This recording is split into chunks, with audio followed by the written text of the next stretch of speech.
Script लिखी जा रही थी नेताओं द्वारा परमानेंट इलाज करने की। वो चाहते थे कि नरेश मीणा को डॉक्टर साहब से और पायलट साहब से बेनीवाल जी बेटर स्थिति में है। सीएम साहब ने धोखा दे दिया। मैंने भी गुस्सा जाहिर किया कोर्ट में। पांचों पांडवों में आपकी मदद के लिए कोई नहीं आया। अब तक तो राजस्थान का सबसे भ्रष्टतम मंत्री प्रमोद जैन भाया था, लेकिन अब इकाई कलेक्टर नहीं कहीं मेहंदी लाग रही चाहिए जो नारी। तो नरेश ने ठीक किया। नरेश ने तो एक दी में होता तो 4 देता। उसके बाद में फिर किरोड़ी को जरूरत थी तो आपको बाबा ने इस्तेमाल किया, पायलट साहब को जरूरत थी तो पायलट साहब ने इस्तेमाल किया, कांग्रेस को जरूरत थी कांग्रेस ने इस्तेमाल किया, लेकिन आपको किसी ने कुछ नहीं दिया। प्रमोद जैन भाया 7 टिकट बांटे। नरेश मीणा भिखारी के रूप में 3 बार लगातार टिकट मांग रहा है। खुद की दम पर चुनाव लड़ रहा है। देवली उनेरा जमान जब्त करवा दी कांग्रेस की। किरोड़ी लाल जी के भक्त जो अगर सुन रहे होंगे, कई लोग मेरे खिलाफ लिखते हैं, कई बातें कहते हैं। वो कहते हैं ओम प्रकाश उल्ला का क्यों नाम लेता है।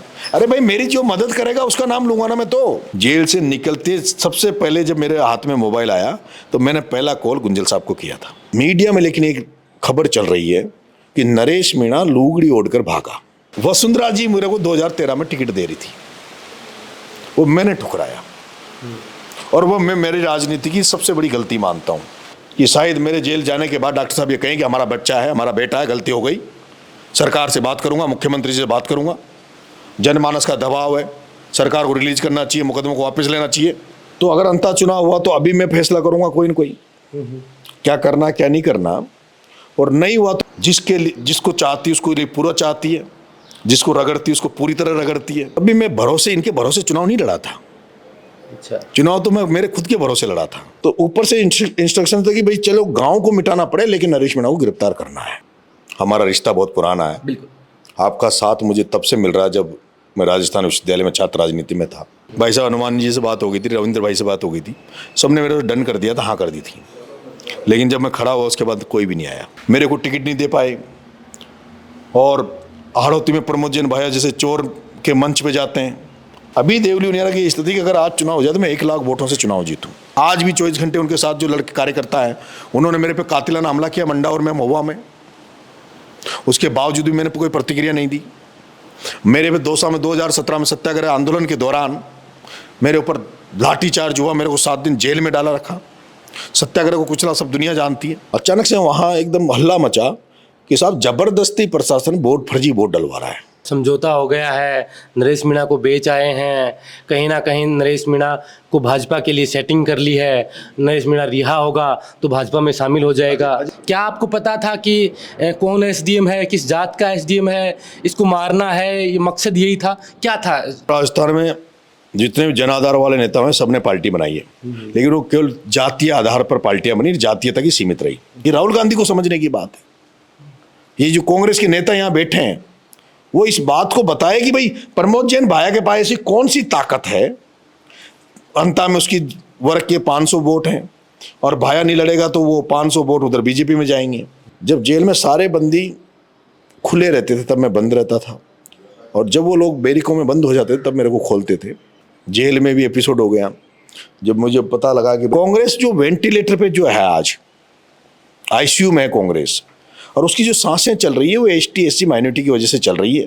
फिर जनता को लगा कहीं से कहीं कि भाई नेता इसकी राजनीतिक हत्या करना चाहते हैं। इस जयपुर में भी 50,000 लड़के नरेश मीणा को चाहने वाले शहर के अंदर हैं, उनको हम कैसे रोकेंगे। कहीं भी पटरियों पर चढ़ गए इस तरह की, तो अंदेशा ये था कि भाई कोई बड़ी जनानी हो सकती है। यहाँ 80 रुपये की एक बीड़ी मिलती थी, 2000 का बिंडल मिलता था। अच्छा, जर्दा की पूड़ी भी 2000-1500 की मिलती थी। लेकिन बहुत बड़ा दुर्भाग्य है कि सीएम साहब भजन लाल जी मुझे छुड़ाना चाह रहे थे, और एक भारतीय जनता पार्टी में एक दूसरा खेमा जो कोटा से आता है, उस खेमे में उन लोगों ने मिलकर सीएम साहब के प्रयासों को भी असफल कर दिया। आनंदपाल एनकाउंटर हुआ, उसमें भी पूरा राजपूत समाज ने अपनी ताकत दिखाई, सरकार बैकफुट पे गई थी। वो जो घटना घटी तो मेरे पिताजी ने उनको ये सूचना पहुंची बड़े भाई के द्वारा कि भाई नरेश नहीं बचा। जब सत्ता घमंड में चूर हो, अफसरशाही बेलगाम हो और जनता की आवाज़ को कुचला जाए, तब कोई एक होता है। वो एक जो सत्ता के साथ, उस सिस्टम के साथ लड़ता है, भिड़ता है। उस भिड़ने वाले का नाम नरेश मीणा है। नरेश मीणा जो 8 महीने से जेल में कैद था, लेकिन उसके हौसले आज़ाद थे, आज़ाद हैं और आज़ाद ही रहेंगे, ऐसा वो कहते हैं। अब की बार दुगुनी रफ्तार से, बेबाक तरीके से वही अंदाज पुराना, थोड़ा सा तेज जरूर आया चेहरे पे। उनसे मिलने के लिए हम आए हैं। जानते हैं राजस्थान की सियासत में फिलहाल पंचायती राज के अलावा कोई ज़्यादा बड़ा चुनाव दिखता नहीं, फिर भी सियासी भूचाल मचा हुआ है। हर नेता की नींद में खलल पैदा करने के लिए नरेश मीणा फिर बाहर आ गए हैं। 8 महीने बाद जमानत पे आए तो मानो दर्शकों और उनके समर्थकों में इतना उत्साह कि उन्हें कंधों पर लेकर चल पड़े। अब कितना बड़ा बदलाव राजस्थान की राजनीति में नरेश मीणा करेंगे, क्योंकि जब जब राजनीति में इनकी एंट्री हुई है कुछ ना कुछ बड़ा हुआ है। आज उसी जगह हूँ जहाँ किसी वक्त पहले था और एक बड़ा खुलासा इन्होंने किया था।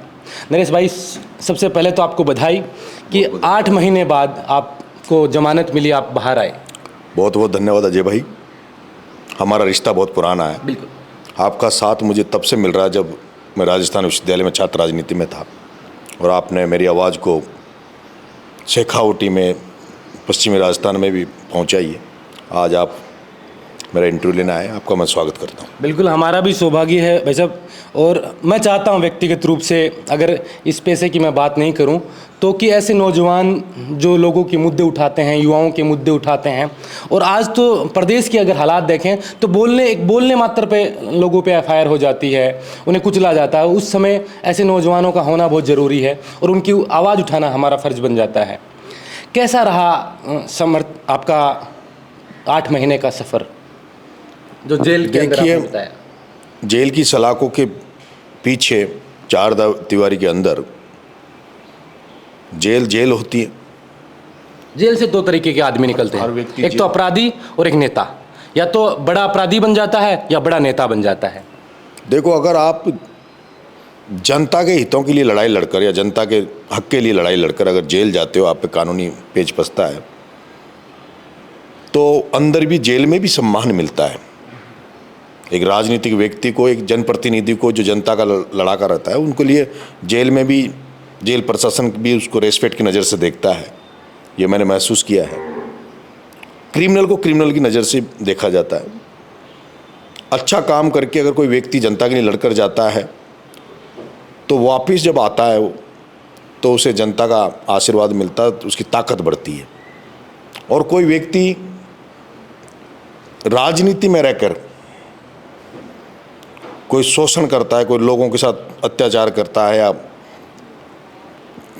लोगों को लूट मार करता है, जिस तरह की आज राजनीति हो गई, नेता नहीं माफिया हो गए, वाइट कॉलर वाले, बजरी माफिया, वो लोग जब जेल में जाते हैं या गए हैं कई लोग, वो जब आते हैं तो पता नहीं चलता कि कब वो निकले, कोई आदमी जाता नहीं है। लेकिन मैं तो जब जेल से 8 महीने बाद भी निकला हूँ तो मैं देख रहा हूँ कि अप्रत्याशित भावनात्मक लोगों का विश्वास मेरे साथ जुड़ा है, आशीर्वाद मुझे मिला है। मेरे ऊपर बहुत बड़ी जिम्मेदारी अब आ गई है कि लोग मुझे बहुत बड़ी उम्मीदों से देख रहे हैं जी। मेरे से बहुत बड़ी अपेक्षाएं लेके, बहुत बड़ा समुदाय, बहुत बड़ा वर्ग, राजस्थान का बहुत शोषित, पिछड़े, गरीब लोग, जिनका मैं आवाज़ बनने का प्रयास कर रहा हूँ, और जिन लोगों ने अब इनको लगने लगा कि हमारा आवाज़ को आगे तक बढ़ाएगा, उन लोगों का मेरे से बहुत अपेक्षाएं हैं। मैं प्रयास करूंगा कि उनकी जो आशाएं हैं, अपेक्षाएं हैं, उन पर खरा उतरूं और जिम्मेदारी से अपने कर्तव्य का पालन करूं। बिल्कुल नरेश भाई, हम शुरुआत करते हैं, और मैं जानना चाहता हूं कि जो समरावता का जो थप्पड़ कांड हुआ था और मीडिया ने उसे इस तरीके से आपके साथ जोड़ दिया कि उससे पहले भी नेताओं के साथ, अधिकारियों के साथ नोक-झोंक हुई हैं पूरे देश में, राजस्थान में, लेकिन आपको इतना बड़ा विलन बना दिया उसमें कि ये आपका पीछा ही नहीं छोड़ रहा। क्यों हुआ था? मतलब क्या वास्तविक स्थिति थी और वहाँ क्या घटना हुई थी? क्या आपको पता था कि कौन SDM है, किस जात का SDM है, इसको मारना है, ये मकसद यही था? क्या था? देखो, ऐसा है कि मेरे को उस चुनाव के दौरान पिछले 3 दिन से सरकार द्वारा, सत्ता का जो असर रहता है उसके द्वारा मेरे चुनाव में अविलंब डाले जा रहे थे, मेरे पोस्टर फाड़े जा रहे थे, मेरे साथियों को गिरफ्तार किया जा रहा था, मेरा जो बैलेट पेपर था उसमें जो मेरा चिन्ह होता है उसको बिल्कुल हल्का दिखाया गया था, वो दिख नहीं रहा था, बाकी लोगों को डार्क दिख रहा था। इस बात की मैंने शिकायत भी दर्ज की थी और इस तरह से लग रहा था कि कोई सुन नहीं रहा था। तो कहीं ना अंदर से ऑलरेडी एक गुस्सा की भावना थी, आक्रोश था। और जब मुझे पता लगा कि 3 गांवों में बहिष्कार कर रखा चुनाव को लेकर और वो तीनों ही गांव मेरे समर्थित लोगों के थे, मैं जब इस समरावता गांव में जब गया तो गांव वालों ने बताया, मैंने पूछा भाई क्या समस्या है, तो उन्होंने कहा कि साहब हमारे 28 गांव जो हैं उनको उनियारा उपखंड से हटाकर देवली जोड़ दिया है। और उनियारा हमारा बहुत नज़दीक पड़ता है और देवली हमसे बहुत दूर पड़ता है, तो हम उनकी जुड़वाने की बहुत दिनों से मांग कर रहे हैं, लेकिन कोई कार्रवाई हो नहीं रही। हम चाहते हैं कि इस बहिष्कार के माध्यम से कोई बड़ा अधिकारी हमारे पास आए, सरकार के नुमाइंदे के रूप में आए और हमें आश्वस्त करे, लिख कर दे, तब हम वोट डालेंगे। तो मैंने कहा किसको बुलाना चाहते हो? सब कलेक्टर मैडम को बुलाना चाहते हैं। मैंने प्रयास किया, वहाँ प्रशासन के लोगों से कहा कि कलेक्टर को बुला दो, लेकिन कलेक्टर मैडम आई नहीं। और इसी दौरान 2-3 घंटे मेरे को वहाँ हुए, एकदम से गांव में हल्ला मचता है। आप उग्र हो गए, कलेक्टर मैडम को भी आपने गांव में ले लिया। कलेक्टर मैडम को तो क्या है कि जब महिलाएं वहाँ बैठी थी, कलेक्टर मैडम भी महिला थी, जब वो मैडम नहीं, कलेक्टर मैडम वहाँ नहीं आ रही थी, बार बार कहा जाता है भाई कलेक्टर मैडम नहीं आ रही, तो कुछ महिलाओं ने कहा, और महिलाओं में रहता है ये कि कहीं कलेक्टर नहीं के कहीं मेहंदी लाग रही चाहिए जो नारी। उनकी भाषा में उन्होंने, जो देहाती भाषा में माता बहनों ने कहा कि कलेक्टर ने ऐसी कसी जो कहीं मेहंदी लाग रही चाहिए जो वह थोड़ा सा दूर से टोंक और वो अंडर नारी। उसी बात को लेकर मैंने मेरे लहजे में उसको कहा कि भाई, और फिर उसको आपको ट्रोल करने लगे लोग, वो वायरल हो गया, उसको गलत नज़र से प्रशासन ने देखा। लेकिन लालू ने एक बार सड़क को लेकर हेमा मालिनी जी पे टिप्पणी करी थी, तो उनका शायद हो सकता है इंटेंशन गलत नहीं हो। राजेंद्र गुड्डा ने किया है, राजेंद्र जी गुड्डा करते हैं। कई इस तरह के जो देहाती नेता होते हैं, जो गाँव में खेतों, वो गाँव की जनता इसी तरह के शब्दों को पसंद करते हैं, जो आम देसी जो भाषा में, वो मैंने भी बोला। उसके बाद में वो बहुत ट्रोल हुआ। अचानक से वहाँ एकदम हल्ला मचा कि साहब ज़बरदस्ती प्रशासन फर्जी वोट डलवा रहा है। अच्छा, 2-3 दिन से मेरे साथ जिस तरह से हो रहा था, तो वो आक्रोश तो था ही। अचानक जब मैं गया तो मेरे को वहाँ मैंने जाते पूछा भाई किसने वोट कि मैंने वोट डाले कि नहीं डाले? हाँ साहब 3 वोट डाल दिए। मैंने किसने डाले? कि साहब वो सामने खड़ा उसने डलवाए। और वो तात्कालिक जो गुस्सा था, भावावेश में, आपको पता था कि सामने खड़ा है वो व्यक्ति कौन है, किस ओहदे पे है? अजय भाई, वो एसडीएम साहब मालपुरा में थे, उनको वहाँ लगाया गया था चुनावी ड्यूटी में। मैंने उनको कभी राम भी नहीं थी, मैं कभी उनको जानता भी नहीं था, मुझे कुछ भी पता नहीं था कि वो कौन व्यक्ति था। मुझे तो ये कहा गया कि वो जो सामने बैठ खड़े हैं उन्होंने वोट डलवाए हैं। और उसके बाद वो घटना हो गई। घटना को जिस तरह से कैप्चर हुआ, वीडियो बना, ऐसे लगता है जैसे कि कहीं कैमरा लगा के उसको कैप्चर किया गया। लेकिन ऑलरेडी वहाँ फर्स्ट इंडिया, जी न्यूज़ वगैरह जो लोकल मीडिया था, वो सारे लोग मीडिया वहाँ था, उन्होंने कैप्चर किया। और उसके बाद में मीडिया ने वहाँ अमित कुमार अगर वो लिख देते तो शायद मुझे 15-20 हज़ार वोटों का नुकसान नहीं होता। लेकिन उन्होंने जैसे अमित चौधरी लिखा तो जाट समाज वहाँ बहुत बड़ी संख्या में थे, 15-20 हज़ार वोट जाटों के हैं। एकदम जाटों में आक्रोश, जबकि जाट समाज मुझे पूरी तरह से समर्थन कर रहा था। इस घटना के जस्ट पहले तक जाट समाज पूरी ताकत के साथ मेरे साथ था। विश्वविद्यालय से भी बहुत सारे छात्र साथी निकले हुए हैं, वो लोग वहाँ थे, आरएलपी के लोग थे। और उन्होंने कहा था भाई राजेंद्र जी को भी हमने देख लिया, ये कैसी मीणा को हम जानते हैं। तो वो सारे लोग जो पढ़े लिखे, शिक्षित और किसान जो कौम में थी, वो मेरे साथ थी। लेकिन ये जैसे ही घटना में अमित चौधरी जैसे ही मीडिया वालों ने नाम लिखा, ब्रेकिंग हुआ, उसके बाद एकदम जाट समाज में आक्रोश हुआ, गुस्सा हुआ। और जायज भी था, उनको जिस तरह से लगा कि भाई उसका मेरे को बहुत नुकसान हुआ 15-20 हज़ार। फिर भी आपके समर्थन में राजस्थान के दिग्गज नेता हनुमान बेनीवाल आए, उन्होंने कहा कि ये तो नरेश था, मैं होता तो 4 मारता। अजय भाई, मैं जब जेल में गया, जब जेल चला गया, वहाँ भी मैंने ऐसा लगा मुझे कि कहीं न कहीं जाट समाज मेरे से क्षुब्ध है, नाराज़ है, दुखी है। और जब मैंने घटना घटते ही जब ये समझ लिया था, तो मैंने एक बात कही थी कि वो उसको मैं जानता नहीं था। उनकी जगह कोई भी व्यक्ति होता वहाँ, अगर हो सकता मीणा भी होता है, कोई भी होता, वो तो घटना घटित होनी थी, वो होती। बाद में जब हनुमान जी ने कहा कि वो मेरे नागौर भी रहे, वो जहाँ भी रहे, उनके जो उस एसडीएम का जिस तरह का व्यवहार है, कार्यशैली है, तो नरेश ने ठीक किया। नरेश ने तो एक दी, मैं होता तो 4 देता। उसके बाद में फिर धीरे धीरे उनके एसडीएम साहब के बारे में जब लोगों को पता भी लगा, तो फिर धीरे धीरे लोगों को समझ में भी आई, ये भी समझ में आया कि भाई नरेश ने कोई इंटेंशन गलत नहीं था, ऐसा नहीं था कोई सोच समझ के कुछ किया हुआ हो। क्योंकि मैं तो किसान पॉलिटिक्स करता हूँ। मैं तो जब दिल्ली में किसान आंदोलन हुआ राकेश टिकैत जी के साथ, मैंने तो बड़ी बड़ी सभाएं पूर्वी राजस्थान में उनकी करवाई। तो मैं तो यही चाहता था कि भाई किसान कम्युनिटीज एक मंच पे आए, एक जगह एक जाजम पे बैठे। और ये मैं बहुत पुराने समय से इस पर काम कर रहा हूँ। तो उसमें भी कहीं न कहीं मुझे लगा कि यार ये जो अपन जो मुहिम चला रहे थे किसान कौमों की, उसमें भी कहीं न कहीं इससे नुकसान होगा। लेकिन जैसे हनुमान भाई साहब ने बोला, उसके बाद काफ़ी सारी चीज़ें कंट्रोल हुई है। और अब मैं देख रहा हूँ कि अभी जयपुर में मैं आया हूँ, मेरे पुराने जाट साथी बहुत मिल रहे हैं मुझे। जाट साथियों ने फाइनेंशली भी मदद की थी कई लोगों ने। तो मेरी अभी विधानसभा चुनाव में मेरे एक साथी थे यूथ के, महेश ढाका जी, उन्होंने वो गए, डूडी साहब, तो बहुत सारे लोग थे जो व्यक्तिगत मैं बताना नहीं चाहूँगा। उन्होंने मेरी आर्थिक रूप से भी मदद की थी, वो वहाँ चुनाव में भी मेरे साथ रहे। और उसके बाद जेल चले गए। 8 महीने जेल जाने से पहले की बात करें, क्योंकि उस रात हमने देखा कि बहुत भयानक दृश्य आ रहे थे। प्रशासन की कार्रवाई मानो पूरे लठतंत्र पे चल रही थी। सामने लोग हैं, क्या हैं, कुछ प्रशासन समझ नहीं रहा था। दर्जनों गाड़ियां जली, दर्जनों से ज़्यादा बाइकें जली, 40 से ज़्यादा बाइकें वहाँ बताई जा रही हैं जली।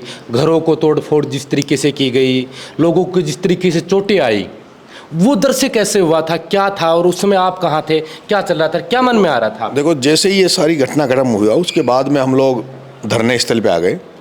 और फिर उसके बाद 3:30 बजे तक मैंने वेट किया, जब अधिकारी नहीं आए। एसपी साहब वहाँ आ गए थे और आरएसएस एसोसिएशन ने आंदोलन की घोषणा कर दी थी मेरे खिलाफ कि भाई गिरफ्तारी करो। लेकिन प्रशासन की सूझबूझ थी, प्रशासन ये चाहता था कि शांति से वोटिंग हो जाए, और हम भी शांत तरीके से बैठे थे। वोटिंग खत्म हो गई थी।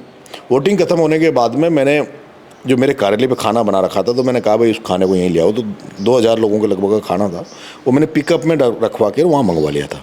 लेकिन उसको पुलिस ने वहाँ नहीं आने दिया। जब पुलिस ने वहाँ नहीं आने दिया, तो मैं 5-10 लोगों के साथ वहाँ जब खाना लेने गया, तो मुझे वहाँ उन्होंने एक एडीएम साहब की गाड़ी थी, उसमें बिठा लिया। और बाद में वहाँ पब्लिक का पथराव हो गया। उसके बाद में पुलिस बैक फुट पे चली गई, मैं उसी जगह आ गया। और उसके बाद में जो फिर पुलिस ने कार्रवाई करी, मेरी जहाँ तक मेरे पास अपडेट आया कि एसपी साहब नहीं चाहते थे। एसपी साहब ये चाहते थे कि भाई कल जब गिरफ्तार कर लेंगे, रात को ये घटनाक्रम नहीं हो। लेकिन ऊपर से इस तरह का प्रेशर था कि चाहे कौन थे ऊपर का प्रेशर, किसे मानते? जो सत्ता सरकार का। हाँ, जो भी चीफ कोई क्योंकि आपके साथ तो सरकार भी नहीं था और आपके साथ तो विपक्ष भी नहीं था। तो विपक्ष भी मेरे तो खिलाफ, जो क्योंकि मेरे खिलाफ भी पूर्व डीजी रहे हरीश मीणा थी, जो राजस्थान पुलिस में डीजीपी रहे। डीजीपी पूर्व डीजीपी का पुलिस में रहे तो पकड़ तो पुलिस में रहती है। उन्होंने भी पूरी जो उतना वो कर सकते थे उतना वो मुझे फंसाने में पूरा योगदान दिया। तो ऊपर से इंस्ट्रक्शन था कि भाई चलो गांव को मिटाना पड़े, लेकिन हरीश मीणा को गिरफ्तार करना है। अच्छा। और इसी उसके तहत धौलपुर से एसटीएफ बुलाई गई, टोंक से एसटीएफ बुलाई गई, कई जिलों की पुलिस बुलाई गई। कोई बताते थे कि 4000 पुलिस की फोर्स थी उस समय वहाँ, रात के समय। और फिर जो पुलिस ने जो तांडव मचाया रात को, एक बदले की भावना से जिस तरह से काम किया जाता है, ऐसे काम किया। मारा लोगों को, गाड़ियाँ जला दी, जानवरों को जला दिया, बकरियां जल गई, उनके जो चारा था वो चारे को जला दिया गया, मकान तोड़ दिए गए। बहुत ही भयानक दृश्य था। और जब ये सब हो रहा था, मैं बेहोश कंडीशन में आता, तो मेरे कुछ लोग पकड़ के पीछे खेत में ले गए थे वो। और फिर रात को 3 बजे के लगभग हमें पता भी लगा, सूचना आई कि भाई एक माँ और 2 बच्चों की डेथ हो गई। तो मैं उस समय वहाँ से निकलने वाला था, दूर जाने वाला था। लेकिन जब ये पता लगा कि भाई एक माँ और 2 बच्चों की डेथ हो गई, तो मैं बगल में एक गांव था 3-4 किलोमीटर, उस गांव में जाकर एक कोई मिले, उन्होंने कहा भाई आप मेरे यहाँ मकान पर रहो। तो हमारी 10-15 लोग थे, हम उस मकान पर रहे। फिर सुबह रात को वहीं रुके। सुबह 7 बजे जब हम उठे, मैंने मेरे साथी से पूछा भाई कैसा क्या चल रहा है। तो उसने कहा वैसा कोई जैसी कोई घटना नहीं घटी, जनहानि वगैरह नहीं हुई। कुछ लोगों को गिरफ्तार किया है और मीडिया में लेकिन एक खबर चल रही है कि नरेश मीणा लुगड़ी ओढ़कर भागा।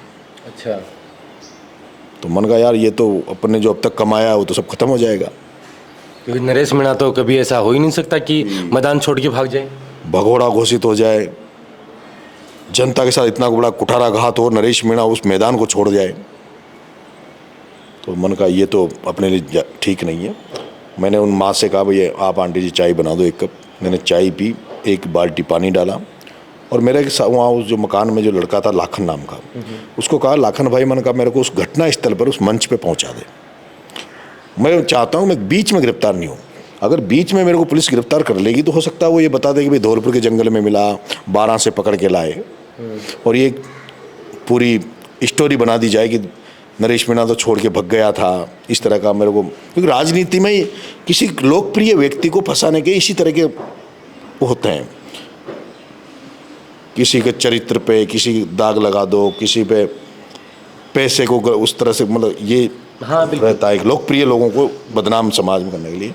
तो वहाँ भी था कि भाई इसको भगोड़ा घोषित करवा दो, लेकिन उस भाई ने मेरे को सीधा खेतों में होकर बुलेट मोटरसाइकिल से उसी मंच पे पहुँचा दिया। उसके बाद मैं घंटा 2 घंटा मैंने पूरे गांव में मैं देखा जो घटनाक्रम हुआ, और उसके बाद वहीं फोर्स आई, वहीं से मेरी को गिरफ्तार किया गया। मुझे पहले पीपलू थाने में लाए, लोगों को बताया गया भाई जयपुर ले जा रहे हैं। फिर पीपलू थाने में कुछ लोग आ गए थे गाड़ियाँ लेके, तो रात को फिर मेरे को 11-12 बजे फिर मालपुरा शिफ्ट किया। फिर मालपुरा में रात भर रहा, फिर मालपुरा से ही मेरे को वहीं से वीसी पे कोर्ट में पेश किया गया थाने से ही, और थाने के बाद में सीधा मेरे को जेल में रख दिया गया। जेल में भी मुझे सेपरेट रखा गया। उनको किसी हार्डकोर अपराधी को रखते हैं? नहीं, ऐसा नहीं है। उनको ऐसा लगा था, जेल प्रशासन को भी ऐसा अंदेशा था कहीं कोई घटनाक्रम के तहत कोई रिएक्शन में कोई घटना घट जाए। अच्छा। तो उन्होंने सुरक्षा के मद्देनज़र मुझे अलग से रखा था। ठीक। जब जेल में सारे बंदी खुले रहते थे तब मैं बंद रहता था, और जब वो लोग बैरिकों में बंद हो जाते थे तब मेरे को खोलते थे। मेरे साथ जो 60 लोग जो बंद हुए, उनसे भी मुझे शुरू में 2-4 दिन तो उनसे भी नहीं मिलने दिया। कहीं उनके मन में ऐसा नहीं हो सकता है सरकार का ये आदेश था कि भाई इनको बात मत करने दो, नरेश से कोई बात नहीं करें, ये भी हो सकता था। फिर 2-4 दिन बाद में मैंने सुप्रिटेंडेंट साहब से कहा, साहब वो मेरे जो साथी हैं कम से कम एक बार मैं उनको देख तो लूँ। फिर वो मेरे साथ खुद सुप्रिटेंडेंट साहब वहाँ तक गए, उनके मैंने देखा तो सबके कोई का पाँव टूट रहा है, कोई का हाथ टूट रहा है, सब फ्रैक्चर थे। फिर धीरे धीरे नॉर्मल हुआ। 10-15 दिन बाद में फिर हम लोग खुले भी रहे। फिर जेल में भी एपिसोड हो गया जब मुझे पता लगा कि भाई राशन तो बहुत आता है, सरकार तो बहुत अच्छा भरपूर राशन देती है सरकार की तरफ से। तो सुबह दूध भी पर्याप्त आता है चाय के लिए, 7 बजे चाय बनती है, नाश्ता मिलता है। उसके बाद 10 बजे जब खाना मिलता है तो उसका 2 तरह की दाल और सब्जी, लेकिन खाने की क्वालिटी अच्छी नहीं थी। अच्छा। और कुछ लोग जो रहते हैं, हर जेल में रहते हैं ऐसे, कुछ वीआईपी, कुछ भाई बड़े, उनको भाई साहब बोलते हैं जेलों में, जो थोड़े हार्डकोर टाइप के क्रिमिनलों को, उनके लिए अलग से खाने की व्यवस्था रहती है। ऐसा होता है? हाँ, तो मैंने उसका विरोध किया। मना साहब सब लोगों को एक जैसा खाना मिले।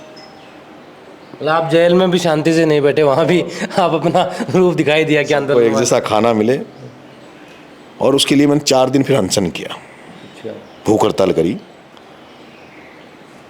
4 दिन अनशन करने के बाद मैंने, क्योंकि जेल में अनशन करने के लिए भी तो बहुत वो चाहिए, उस 4 दीवारी के अंदर क्या क्या होता है उसका कहीं किसी को पता नहीं चलता। मैंने अनशन किया तो सुप्रिटेंडेंट साहब को उनको पता लगा, तो कि भाई क्या शिकायत है। तो बना साहब एक तो ये जो सरकार राशन दे रही है वो राशन हमें मिले, उसके तहत हमें खाना मिले, सबको एक जैसा खाना हो। और अगर उस समय 1-2 ऐसी घटना हुई तो मैं शारीरिक और मानसिक प्रताड़ना का ये दिया हुआ है जेल कानून में कि भाई ये अलाउ नहीं है। तो मैं जब तक हूँ, जब तक इस तरह का नहीं हूँ। प्रशासन, जेल प्रशासन ने मेरी बात सुनी, और जब तक मैं रहा, जब तक टोंक जेल में एकदम अच्छा खाना मिला, हम सब लोग पूरे बंदी एक ही खाने, उसी खाने को खाते थे जो सब लोग खाते थे, कोई किसी तरह का टॉर्चर नहीं था। मेरे जाने के पहले कोई कहते थे कि साहब कभी यहाँ 80 रुपये की एक बीड़ी मिलती थी, 2000 का बिंडल मिलता था, अच्छा। जर्दा की पूड़ी भी 2000-1500 की मिलती थी, पर मेरे सामने तो नहीं था, मैंने मेरी आंखों से नहीं देखा। इतना बड़ा करप्शन कौन, पुलिस के बिना, प्रशासन के बिना तो ये संभव नहीं था। तो वो तो क्या बताएं, लेकिन मैं अभी गांव जाऊंगा 20 तारीख को, तो उसके बाद मैं सीएम साहब से समय लूँगा, क्योंकि अभी समरावता को भी पूरा न्याय नहीं मिला है। हाँ, उस पर आऊँगा मैं, समरावता के मामले पे। नरेश, जेल में भी आपके बहुत से साथी बन गए होंगे नए, बहुत से लोग हैं जो किसी कारणवश से, या हो सकता है कि हार्डकोर अपराधी कुछ ही होते हैं, उसके अलावा बहुत लोग चले जाते हैं जेल, किसी मुद्दे को लेकर, किसी मामले को लेकर, आपसी लड़ाई झगड़े को लेकर। तो वहाँ तो वो लोग, जब आप ऐसा कर रहे थे तो वो चाह रहे होंगे कि ऐसा नरेश तो हर जेल में हो, ताकि प्रशासनिक व्यवस्था सुधरे। देखो, वो पहली बार ऐसा देख रहे थे जब वो खाना उनको जब वो मिला, उसके बाद पूरी जेल में वाहवाही हो गई, कुछ पूरे जेल वाले कि भाई लगाए कोई नेता जाए, और फिर तो टोंक जेल तो ये मानो कि आप, और फिर मैं आम रहा, साधारण रहा वहाँ एक सिस्टम होता है, कोई बाहर अच्छे कपड़े पहने कि नहीं पहने, पर कोई हार्डकोर, कोई बदमाश जेल में जब जाते हैं तो मैंने अंदर ऐसा देखा है कि ब्रांडेड कपड़े पहनेंगे, नाइक एडिडास के जूते पहनेंगे, बॉस बन के वहाँ रहते हैं, ऐसा दिखाते हैं कि जैसे बहुत चलती। लेकिन मैं बिल्कुल सादा सिंपल उनके बीच में रहा, आम बंदियों की तरह रहा, उनको लगा कि हमारे जैसा ही है। और फिर ये सब जो हुआ, खाना अच्छा हो गया, सारी चीज़ें अच्छी हुई, तो फिर स्वाभाविक है कि लोग पसंद करेंगे ही। फिर मैं बूंदी जेल चला गया, वहाँ भी यही सेम समस्या आई, वहाँ भी मैंने 2 दिन खाना नहीं खाया, फिर वहाँ भी सारे सुधार हुए। और अभी आपके चैनल के माध्यम से 100% जेल प्रशासन, जेल से संबंधित कोई भी अगर बाहर बात होती है तो उसको बड़े गौर से सुनते हैं। अच्छा। एक एक बात को। मुझे विश्वास है, मुझे लग रहा है कि वो दोनों जेल नहीं, पूरे राजस्थान की जेलों में सुप्रीडेंट्स और जेलर सब इस बात को सुन रहे होंगे। मेरा उन सबसे निवेदन है, 19-20 सब जगह चलता है, लेकिन कहीं कम से कम बाहर लोग लंगर लगाते हैं, पैदल यात्रियों को खाना खिलाते हैं, सेवा करते हैं, सवा मणि, रसोई, गोट इसलिए करते हैं ताकि पुण्य मिले।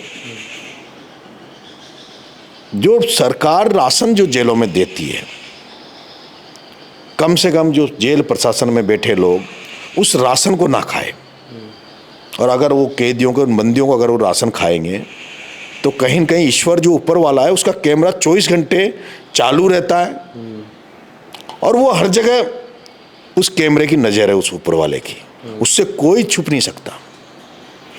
जेल की उस 4 दीवारी के अंदर ये जो कैमरे हमारे जो आदमी मानव ने बनाए हुए, ये कैमरे जाएंगे नहीं जाए, आदमी की नज़र जाएगी नहीं जाए, पर ऊपर वाले के तो नज़र वहाँ जाती है, उससे वो डरे, उससे डरे।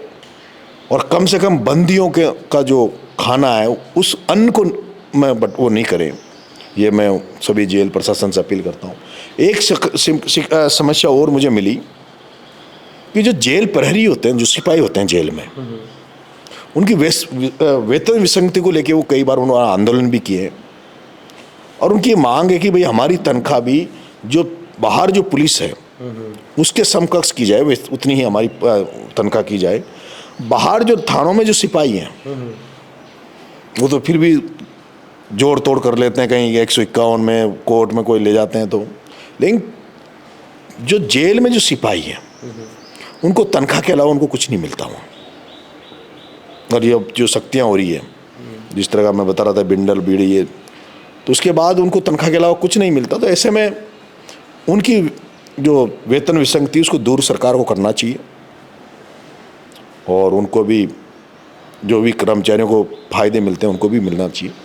ये बात भी मैं सीएम साहब से जब मिलूँगा तो रखूँगा। और वो उनकी बहुत बड़ी शिकायत थी, उन्होंने कहा कि भाई बड़े बड़े मंत्री राजेंद्र जी राठौड़, बाबूलाल नागर, ऐसे कई मंत्री जेल में रहे, किसी ने भी जेल में रहे जब हाँ करके गए, लेकिन कभी भी किसी ने सरकार में जाने के बाद हमारी बात को नहीं उठाया।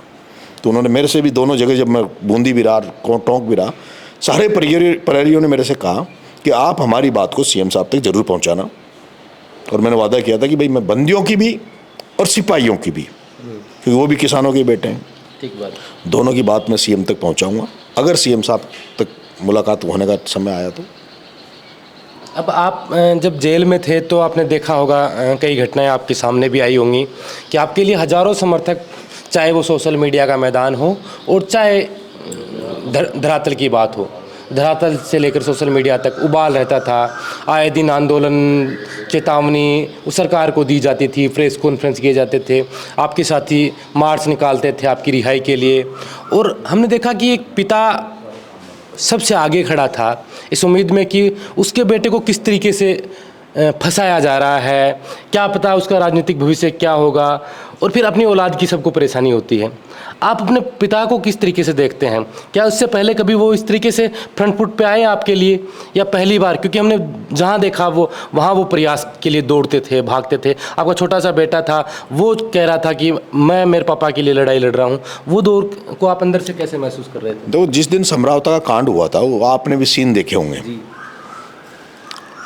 वो जो घटना घटी तो मेरे पिताजी ने, उनको ये सूचना पहुंची बड़े भाई के द्वारा कि भाई नरेश नहीं बचा। तो उस दिन भी वो रात भर शिवजी, हमारे मकान घर के अंदर ही शिवजी का मंदिर है, वो शिवजी के मंदिर पे बैठे रही रात भर। मेरी माँ रात भर रोती रही। बाद में सुबह उनको पता लगा कि भाई सेफ है, तो उन्होंने कहा भाई चलो। फिर ये सारा हुआ, जिस तरह की धाराएं लगाई गई, जिस तरह से फिर जेल का ये सब कुछ हुआ, पुराने सारे मामले सामने आ गए, पुराने सारे मामले खोल दिए। जिस तरह से स्क्रिप्ट लिखी जा रही थी नेताओं द्वारा परमानेंट इलाज करने की, वो चाहते थे कि नरेश मीणा को ट्रायल के समय ही सजा दिला दो और सजा करवा के, ताकि इसके 5-7 साल इस सजा में निकल जाए। उसके बाद 6 साल सजा के बाद में चुनाव नहीं लड़ पाए तो ऐसे 10-15 साल ये निकल जाएंगे। तो ये जो नेतागिरी का जो भूत सवार है इसके, या नेता बनने का, वो इसका निकल जाएगा। लेकिन उसके बाद जब कुछ समय गुजरा, 50 जो साथी मेरे साथ थे जो बंद थे, जब तक वो रहे, जब तक मैं बहुत दुखी था जेल में। उनका बहुत बड़ा दबाव था, उनके परिवारों का, परिजनों का। फिर 50 दिन बाद में उनकी रिहाई हुई। मैंने उनको कहा भाई जब तक आपकी रिहाई नहीं होगी मैं जमानत नहीं, मैं लगाऊंगा ही नहीं। उनकी रिहाई हुई, उसके बाद में मैंने मेरी जमानत लगाई। फिर मुझे जब उनकी रिहाई होने के बाद भी जब मेरे हाई कोर्ट से जमानतें खारिज हो गई, सरकार की तरफ से आया कि मेरे खिलाफ डबल एजी खड़े कर दिए गए कोर्ट में, हाई कोर्ट में। उन्होंने बहुत मजबूत तरीके से मेरे खिलाफ वहाँ तथ्य फेस किए झूठे, जो पुलिस बना के देती है। फिर जनता को लगा कहीं से कहीं कि भाई नेता इसकी राजनीतिक हत्या करना चाहते हैं, और सोच चली स्फूर्त जो होता है अपने आप में ही धीरे धीरे जनता मुखर होने लगी। आजकल सोशल मीडिया का ज़माना है, तो पहले तो व्यक्ति गांव में क्या सोचता था पता नहीं चलता था, लेकिन अब तो हर गांव की बात सोशल मीडिया से पता लग जाती है। धीरे धीरे सोशल मीडिया पे बवाल होने लगा। पूरे राजस्थान में नरेश मीणा की रिहाई के नाम से रैलियां, ज्ञापन, धरने, प्रदर्शन होने लगे। और फिर प्रहलाद जी गुंजल, प्रताप सिंह जी खाचरियावास, राजेंद्र जी गुडा, ये सारे लोग आंदोलन में कूदे। 2 हमारे पूर्व प्रशासनिक अधिकारी थे, टीकाराम जी मीणा और केसी घुमरिया जी, उन्होंने मोर्चा संभाला। और फिर एक आंदोलन की तैयारी की गई कि 25 फरवरी को हम विधानसभा का घेराव करेंगे। उसी आंदोलन को लेकर मेरे पिताजी भी गांव में लोगों के पास गए, बेटा भी गया। और इस तरह का आक्रोश और जोश लोगों में था कि 25 तारीख को लेकर सरकार के पास इनपुट आया, आईबी के इनपुट आए कि भाई लगभग 4.5 लाख 5 लाख लोग जयपुर में आएंगे। और उन्होंने कहा, जब वो सरकार में बात हुई, कि हमारे पास ऐसा इनपुट था कि जो बाहर से आएंगे उनको भी हम रोकेंगे, तो भी इस जयपुर में भी 50,000 लड़के नरेश मीणा को चाहने वाले शहर के अंदर हैं, उनको हम कैसे रोकेंगे। कहीं भी पटरियों पर चढ़ गए इस तरह की, तो अंदेशा ये था कि भाई कोई बड़ी जनहानि हो सकती है, आंदोलन बड़ा उग्र रूप ले सकता है, उग्र रूप ले सकता है। और मेरे पिताजी जब गांव में डोल रहे थे तो उनको भी महसूस हो रहा था कि बेटा तो जेल में है ही, पर कहीं ऐसा नहीं हो जाए कि दोबारा से कुछ आंदोलन में इस तरह की घटना हो जाए, कोई जनहानि हो जाए और एक कलंक हमारे ऊपर लग जाए कि कोई भी, भाई वो तो बेटा जेल में, कोई और मर गया तो पूरा कलंक लगना था। इसी बीच में जब सरकार पर कोई इनपुट मिले, सरकार पर दबाव बना, तो सरकार ने प्रस्ताव भेजा मेरे टीम के पास, मेरे पिताजी के पास, कि आपको जो चीज़ें जो भी चाहिए वो हम देने के लिए तैयार हैं। आपकी जो मांगे हैं उन पे हम बातचीत करने। इसके अलावा इस दौर में, इस समय में मेरी मुलाकातें बंद कर दी थी जेल में सरकार ने। अच्छा, किसी से आपकी मुलाकात नहीं? नरेश मीणा किसी से बात नहीं कर पाए। एक विधायक इंदिरा मीणा जी मेरे से मिलने गई थी जेल में, तो मैंने उनको रणनीति बताई थी पूरी, कैसे क्या आंदोलन होगा। उसके बाद बिल्कुल जाम कर दिया था। फिर तो पूर्व जेल मंत्री राजेंद्र जी गुड्डा भी जब जेल में गए तो उनको भी मेरे से नहीं मिलने दिया। वहाँ STD रहती है, फ़ोन रहता है जेलों में, जो 5 मिनट हर कैदी को दिए जाते हैं घर वालों से बात करने के लिए। पूरे कैदियों की STD बंद कर दी गई 1 महीने तक, 400 आपकी वजह से? हाँ, 400 बंदियों की, कि कोई भी जेल की खबर बाहर जाए ही नहीं, नरेश मीणा की कोई बात हो ही नहीं, मैसेज भी नहीं जाए, इस तरह का कर दिया था। मेरे पेट्रोल पंप में जो डीजल पेट्रोल की वो बंद कर दिया, गाड़ियाँ देना। मेरा जो छोटा मोटा कोई काम था उसको रोक दिया। मेरे साथियों को गिरफ्तार करने को वो कर लिया, उनको ट्रेस करने लग गए। मतलब शारीरिक, मानसिक और फिर आपको आर्थिक रूप से कमजोर करने सब की तरह का वो कर दिया, सीज कर दिया। मेरी माँ सरपंच है तो वहाँ भी। और ऐसे में मेरे पिताजी के पास जब ये आया कि भाई सरकार बात करना चाहती है, आपकी मांगे माननी चाहती है, तो मेरे पिता वहाँ गए, सारे मेरे साथी गए जो भी इस आंदोलन में बहुत, जिन्होंने 8 महीने तक दिन रात एक करके मेरी रिहाई की कोशिश की, वो लोग गए। मुख्यमंत्री जी ने पौन घंटे तक उनसे बात करी। लास्ट में जब उठने लगे तो मेरे साथियों ने कहा कि साहब लिख कर दो। तो मुख्यमंत्री ने लास्ट में ये कहा कि भाई ये भगवान की मूर्ति लग रही है, मैं आपको आश्वस्त करता हूँ हाथ करके कि नरेश का मैं अच्छा से अच्छा करूँगा। जो मैंने कहा भाई मुकदमे से लेकर जो भी होगा मैं अच्छा से करूँगा, और 30 मार्च के पहले मैं छुड़वा दूंगा। और अजय भाई वो अपने वादे पे भी रहे, उन्होंने भरसक प्रयास भी किए। लेकिन बहुत बड़ा दुर्भाग्य है कि CM साहब भजन लाल जी मुझे छुड़ाना चाह रहे थे, और एक भारतीय जनता पार्टी में एक दूसरा खेमा जो कोटा से आता है, उस खेमे में उन लोगों ने मिलकर CM साहब के प्रयासों को भी असफल कर दिया। CM साहब ने कहा था कि भाई हम लोग डबल AG वगैरह जो हमने लगाए हैं उनको हटा लेंगे, हमारे जो PP आप जो जैसा वो फेवर वाले वो करेंगे, जो भी मदद सरकार से होती है न्यायपालिका में वो हम सब, आपकी जो 4 सीट है उनको भी सब करेंगे। 60 मुलजिम तो हम अंदर थे, उसके अलावा कम से कम 100-200 मुलजिम और बना रखे थे। 37 नामजद थे। मुख्यमंत्री जी कहा भाई 37 को हम हटा देंगे। बाद में उन 37 लोगों को भी मुख्यमंत्री जी ने हटवा दिया था।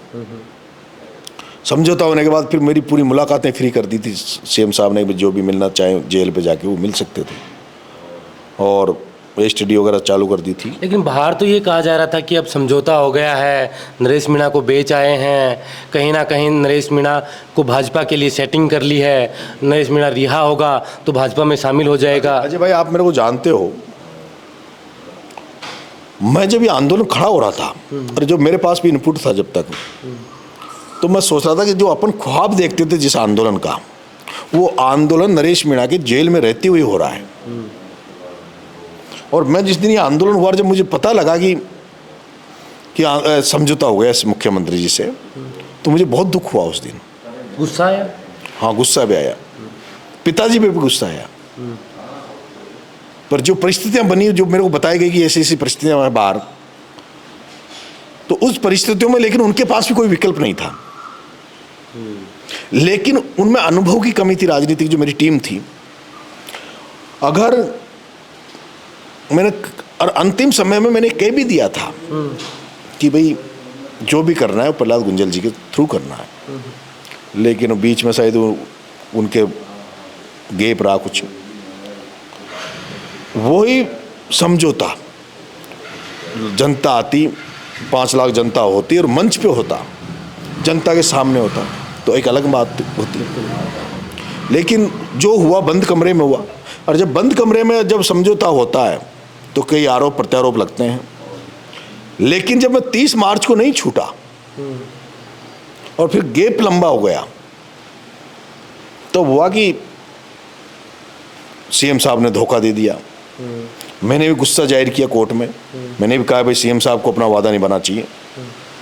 जनता में गुस्सा सीएम साहब के प्रति लगा, लेकिन सत्यता जो थी अंदर की, वो सच्चाई तो कुछ और थी। सच्चाई ये थी कि सीएम साहब ने पूरे प्रयास किए, लेकिन एक अलग खेमा जो भारतीय जनता पार्टी में बैठा था, मुझे लगता है वो खेमा मुख्यमंत्री को अस्थिर करना चाहता है। मुख्यमंत्री को कमज़ोर घोषित करना चाह रहे थे कि देखो मुख्यमंत्री की नहीं चलती। मेरे मामले में तो जो हुआ,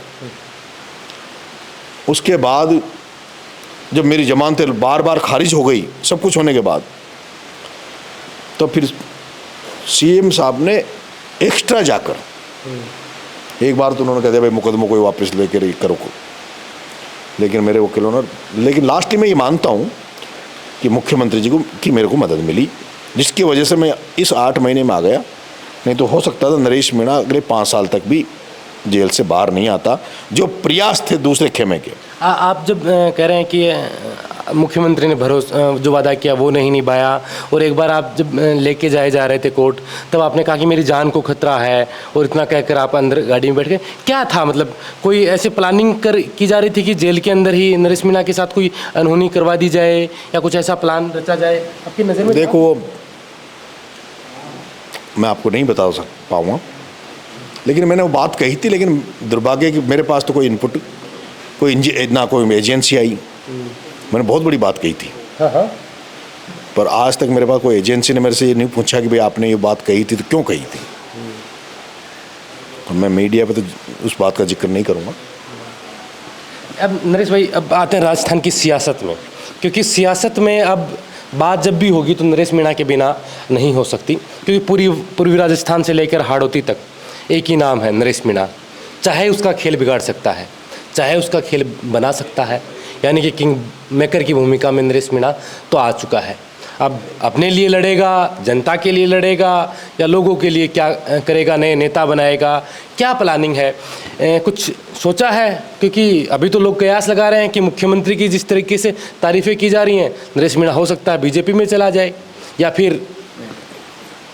मैं ये कह रहा हूँ कि मुख्यमंत्री जी ने तो प्रयास किए, भरसक प्रयास किए, लेकिन एक भारतीय जनता पार्टी का एक खेमा जिसने उनके प्रयासों को असफल किया, और मुझे उनके जो चाहते थे उसमें मेरी बात नहीं पिटी थी, उसमें तो बात मुख्यमंत्री की पिटी थी कि मुख्यमंत्री ने 30 मार्च का समय दिया और उस 30 मार्च में मैं नहीं छूटा, तो उसमें तो माननीय मुख्यमंत्री भजन लाल जी के ऊपर आरोप प्रत्यारोप लगे। वो समझौता केवल एंड केवल उस आंदोलन को रोकने का था। सीएम साहब ने कहा कि भाई आप, मैं जो भी आपकी मांगे वो पूरी करूंगा, आप आंदोलन को स्थगित कर दो, और मेरा कोई वो नहीं था वो, और उस पर हम भी, मेरे फादर ने आंदोलन को स्थगित किया और उन्होंने अपना कमिटमेंट पूरा किया, यहाँ तक था। रही बात, लेकिन अब जब सीएम साहब ने एक भी कहा था कि भाई जो नरेश पे सारे मुकदमे जनहित के हैं, उन मुकदमों को वापस लेंगे, समरावता में जो हुआ है उनको मुआवजे से लेके वहाँ के और भी सुविधाएं समरावता को देंगे, ऐसी बहुत सारी वो है। अभी समरावता को पूरा न्याय नहीं मिला है, तो मैं अभी थोड़ा बिजी हूँ। मैं समरावता एक बार दोबारा भी जाऊँगा, अभी पहले गांव जाऊँगा, फिर उसके बाद में मैं सीएम साहब से टाइम मांगूंगा, और मुझे उम्मीद है कि सीएम साहब मुझे ज़रूर टाइम देंगे। अब आपकी राजनीतिक पारी कहाँ से शुरू होगी? एक निर्दलीय के तौर पर ही रहेगी, या फिर बीजेपी का? आप कह रहे हैं कि बीजेपी में तो सिर्फ एक आंदोलन को लेकर चर्चाएं थी, बाकी चर्चाएं व्यर्थ हैं। कांग्रेस में आप थे, कांग्रेस से बागी हुए, तो कांग्रेस में जाने की संभावना बढ़ती है, क्योंकि आपके जो चहेते लीडर हैं वो कांग्रेस में हैं, जिसे आप आदर्श मानते हैं, सचिन पायलट, वो कांग्रेस में हैं, तो आप कांग्रेस की तरफ आपका झुकाव होगा? कांग्रेस में अजय भाई, मैंने 3 बार टिकट मांगा है अब तक। छबड़ा से मांगा, देवली उनियारा से मांगा, दौसा लोकसभा से मांगा, मुझे टिकट नहीं दिया गया। मुझे क्या अड़चन आ रही थी? मुझे दुख होता है कि कांग्रेस पार्टी में राहुल गांधी जातीय जनगणना का और संख्या के आधार पर प्रतिनिधित्व देने की बात करते हैं, लेकिन राजस्थान में वो लोग कांग्रेस के संगठनों में, या वो लोग राजनीति कर रहे हैं जिनका ना तो कोई जातीय आधार है, ना उनका वर्ग विशेष कांग्रेस के प्रति समर्पित है। कांग्रेस जो वेंटिलेटर पे जो है आज, आईसीयू में है कांग्रेस, और उसकी जो सांसें चल रही है वो एसटी एससी माइनॉरिटी की वजह से चल रही है, ये सच्चाई है। लेकिन मैं जब देखता हूँ कि 13% ट्राइबल राजस्थान में, मीणा समाज, आदिवासी समाज राजस्थान में है, उस ट्राइबल समाज में से, आदिवासी समाज में से जब भी कोई राष्ट्रीय नेता कांग्रेस का जब राजस्थान में आता है तो उसके मंच पर जो लाइन लगती है तो फ्रंट लाइन में एक भी आदिवासी तो हमें नज़र नहीं आता। एक भी आदिवासी नेता कांग्रेस में ऐसा नहीं है आज की तारीख में जो खुद के टिकट के अलावा किसी एक व्यक्ति के भी टिकट की सिफारिश कर सकता हो या दिला सकता हो। और दूसरी तरफ प्रमोद जैन भाया जैसे लोग 12 में जो 8-8 टिकट दिलाते हैं। और क्या पावर है, इतना क्या अब आप यही समझने की बात है, ये राहुल गांधी को समझने की बात है। ये जो कांग्रेस के नेता यहाँ बैठे हैं वो इस बात को बताए कि भाई प्रमोद जैन भाया के पास ऐसी कौन सी ताकत है, अंता में उसकी वर्ग के 500 वोट हैं और भाया नहीं लड़ेगा तो वो 500 वोट उधर बीजेपी में जाएंगे। आप इधर चले जाओ, पहले इन्होंने सुभाष गर्ग को मंत्री बना के रखा, संयम लोढ़ा है, एक दिनेश खोड़निया जी हैं उदयपुर में, दिनेश खोड़निया जी हैं उदयपुर में, नाम सुने हैं। ऐसे हर जगह ऐसे लोग जिनका कोई जातीय आधार नहीं है, जो कांग्रेस के प्रति जिसका वर्ग समर्पित नहीं है, वो लोग कांग्रेस को चला रहे हैं। और जो लोग कांग्रेस के लिए एनर्जी देते हैं, कांग्रेस को ऊर्जा देते हैं, तो कांग्रेस को जिंदा रख रहे हैं, वो लोग भिखारी बन के हैं। प्रमोद जैन भाया 7 टिकट बांटे, नरेश मीणा भिखारी के रूप में 3 बार लगातार टिकट मांग रहा है, खुद की दम पर चुनाव लड़ रहा है। देवली उन्हेरा जमानत जब्त करवा दी कांग्रेस की। हाँ, कभी 40,000 वोट, 60,000 से ज़्यादा वोट लेके आ रहा है। और हो सकता है आप राजनीतिक बात, पारी की बात कर रहे हो, तो अभी अगर अंता चुनाव की चल रहा है, अगर अंता चुनाव होता है तो अगर अंता चुनाव हुआ तो अभी मैं फैसला करूंगा कोई न कोई क्या करना क्या नहीं करना, और नहीं हुआ तो 2028 में मुझे फैसला करना है। लेकिन अंता चुनाव अगर होता है तो मेरा ये मन है कि मैं मेरे समर्थकों को और सब लोगों को बुला के एक बड़ी मीटिंग करके और उनसे इस बार फैसला लूँगा। वो जो कह देंगे मैं उनको अपनी मन की बात बताऊँगा कि कहाँ मुझे क्या विकल्प है, क्या मैं मेरे लिए सूटेबल है, सारे तथ्य उनके सामने रखूँगा। और उसके बाद जब वो कह देंगे बीजेपी का दुपट्टा पहन ले तो बीजेपी का पहन लूँगा, वो कहेंगे कांग्रेस का दुपट्टा पहन ले तो कांग्रेस का पहन लूँगा, वो कहेंगे बेनीवाल जी का पहन ले तो बेनीवाल जी का पहन लूँगा, वो कहेंगे रोत जी का पहन लो तो रोत जी का पहन लेंगे, चंद्रशेखर के लिए बोलेंगे तो चंद्रशेखर का पहन लेंगे। वो जिस भी विकल्प की बात करेंगे वो कहेंगे कि आप नई पार्टी बना लो तो नई पार्टी बना लेंगे। लेकिन अगला जो फैसला होगा, अगर अंता चुनाव हुआ तो अंता चुनाव के पहले फैसला लेना पड़ेगा। लेकिन अब के जब भी मैं फैसला लूँगा, एक बार सारे लोगों को जो मेरे शुभचिंतक हैं उनसे बैठ कर उनको सारा अब तक का जो घटनाक्रम है, जो भी मेरे मन में है, उनके साफ उनके सामने रख दूंगा। ये मेरे सामने परिस्थितियाँ हैं, इन परिस्थितियों में अब मैं क्या कदम उठाऊँ, वो कदम उठाऊँगा जो आप लोग कहोगे, उनसे पूछूंगा और वो जो कहेंगे वो कदम मैं उठाऊँगा। अभी आप कह रहे हैं कि एक विकल्प है और इस विकल्प की चर्चा भी हो रही है कि नरेश मीणा नई पार्टी बना सकता है, क्योंकि राजस्थान में हमने देखा कि तीसरा विकल्प कोशिश बहुत लोग कर रहे हैं बनाने की। कभी किरोड़ी लाल जी ने कोशिश की, हनुमान बेनीवाल कोशिश कर रहे हैं, राजकुमार रोत कोशिश कर रहे हैं, लेकिन वो वहीं सिमट के रह गए, वो पूरे राजस्थान पे नहीं प्रभावी रूप से काम कर पाए। तो क्या राजस्थान में ज़रूरत है तीसरे विकल्प की, और तीसरा विकल्प क्यों नहीं उभर पा रहा आपकी नज़रों में? देखो, राजस्थान में जितने भी जन आधार वाले नेता हैं सबने पार्टी बनाई है, लेकिन वो केवल जातीय आधार पर पार्टियां बनी, जातीय तक ही सीमित रही। सामाजिक न्याय मंच बनाया देवी सिंह जी भाटी ने, 1 सीट आई। घनश्याम तिवारी जी ने भारतवाहिनी बनाई, कोई सीट नहीं आई। डॉक्टर साहब किरोड़लाल जी ने राजपा बनाई, 4 सीट आई। बेनीवाल जी ने RLP बनाई जो आपके सामने है। राजकुमार रोत जी ने बाप पार्टी बनी, वो आप अपने सामने है। मायावती जी की BSP बिना कोई वो किए 6 सीटों पे राजस्थान में MLA बन गए। हर बार को 1-2 उनके बसपा के MLA बन जाते हैं और फिर वो कांग्रेस में चले जाते हैं। राजस्थान में जब तक 3-4 लोग अलग अलग क्षेत्र से, अलग अलग जातियों के लोग एक जाजम पर ईमानदारी से नहीं बैठेंगे, ईमानदारी से बैठें, क्योंकि होगा क्या, जब भी ऐसा होगा कि कल हम लोग बैठ जाएं, फिर बैठने के बाद हमारे पास ऑफर आ जाएगा, कोई न कोई पार्टी कहेगी अभी हम तो आपको इससे कई गुना बड़ा पद दे देंगे, फिर हम में से कोई बेईमान हो जाए। और यही होता है अब तक, इसलिए नहीं बन पाता थर्ड मोर्चा। लेकिन अगर जिस दिन सारे लोग ईमानदारी से चालेंगे ना, और मैं चाहता हूँ विकल्प बने, मैं इसलिए विकल्प चाहता हूँ क्योंकि बीजेपी और कांग्रेस जो राजस्थान में जिस तरह की सत्ता, एक साल बीजेपी एक बार कांग्रेस, इसके कारण से अच्छे लोगों को मौका नहीं मिल पा रहा। जो धन बल, वंशवाद, परिवारवाद, इन सब का जो हो, अगर विकल्प अगर आ जाएगा तो नए लोग आएंगे। ये दोनों राष्ट्रीय पार्टियां भी फिर अच्छे लोगों को टिकट देना पड़ेगा जो जिताव होगा। अभी तो बैग देखेंगे कितना, इसके बैग में कितना वजन है, लेकिन फिर एक क्वालिटी को देखेंगे, अच्छे लोगों को देखेंगे और उससे फिर राजस्थान की राजनीति में सुधार आएगा। आप कह रहे हैं कि जब मन की इच्छा होगी, ये दृढ़ निश्चय हो जाएगा इन 2-5 नेताओं में, तो ऐसा संभव हो सकता है। क्योंकि इस बेल्ट में अगर पूर्वी राजस्थान में हम बात करें तो मीणा गुज्जर का अगर सामंजस्य हो और वहाँ किसी तीसरी जाति का सपोर्ट मिले तो वो नेता उभर के निकल सकते हैं अच्छे तरीके से।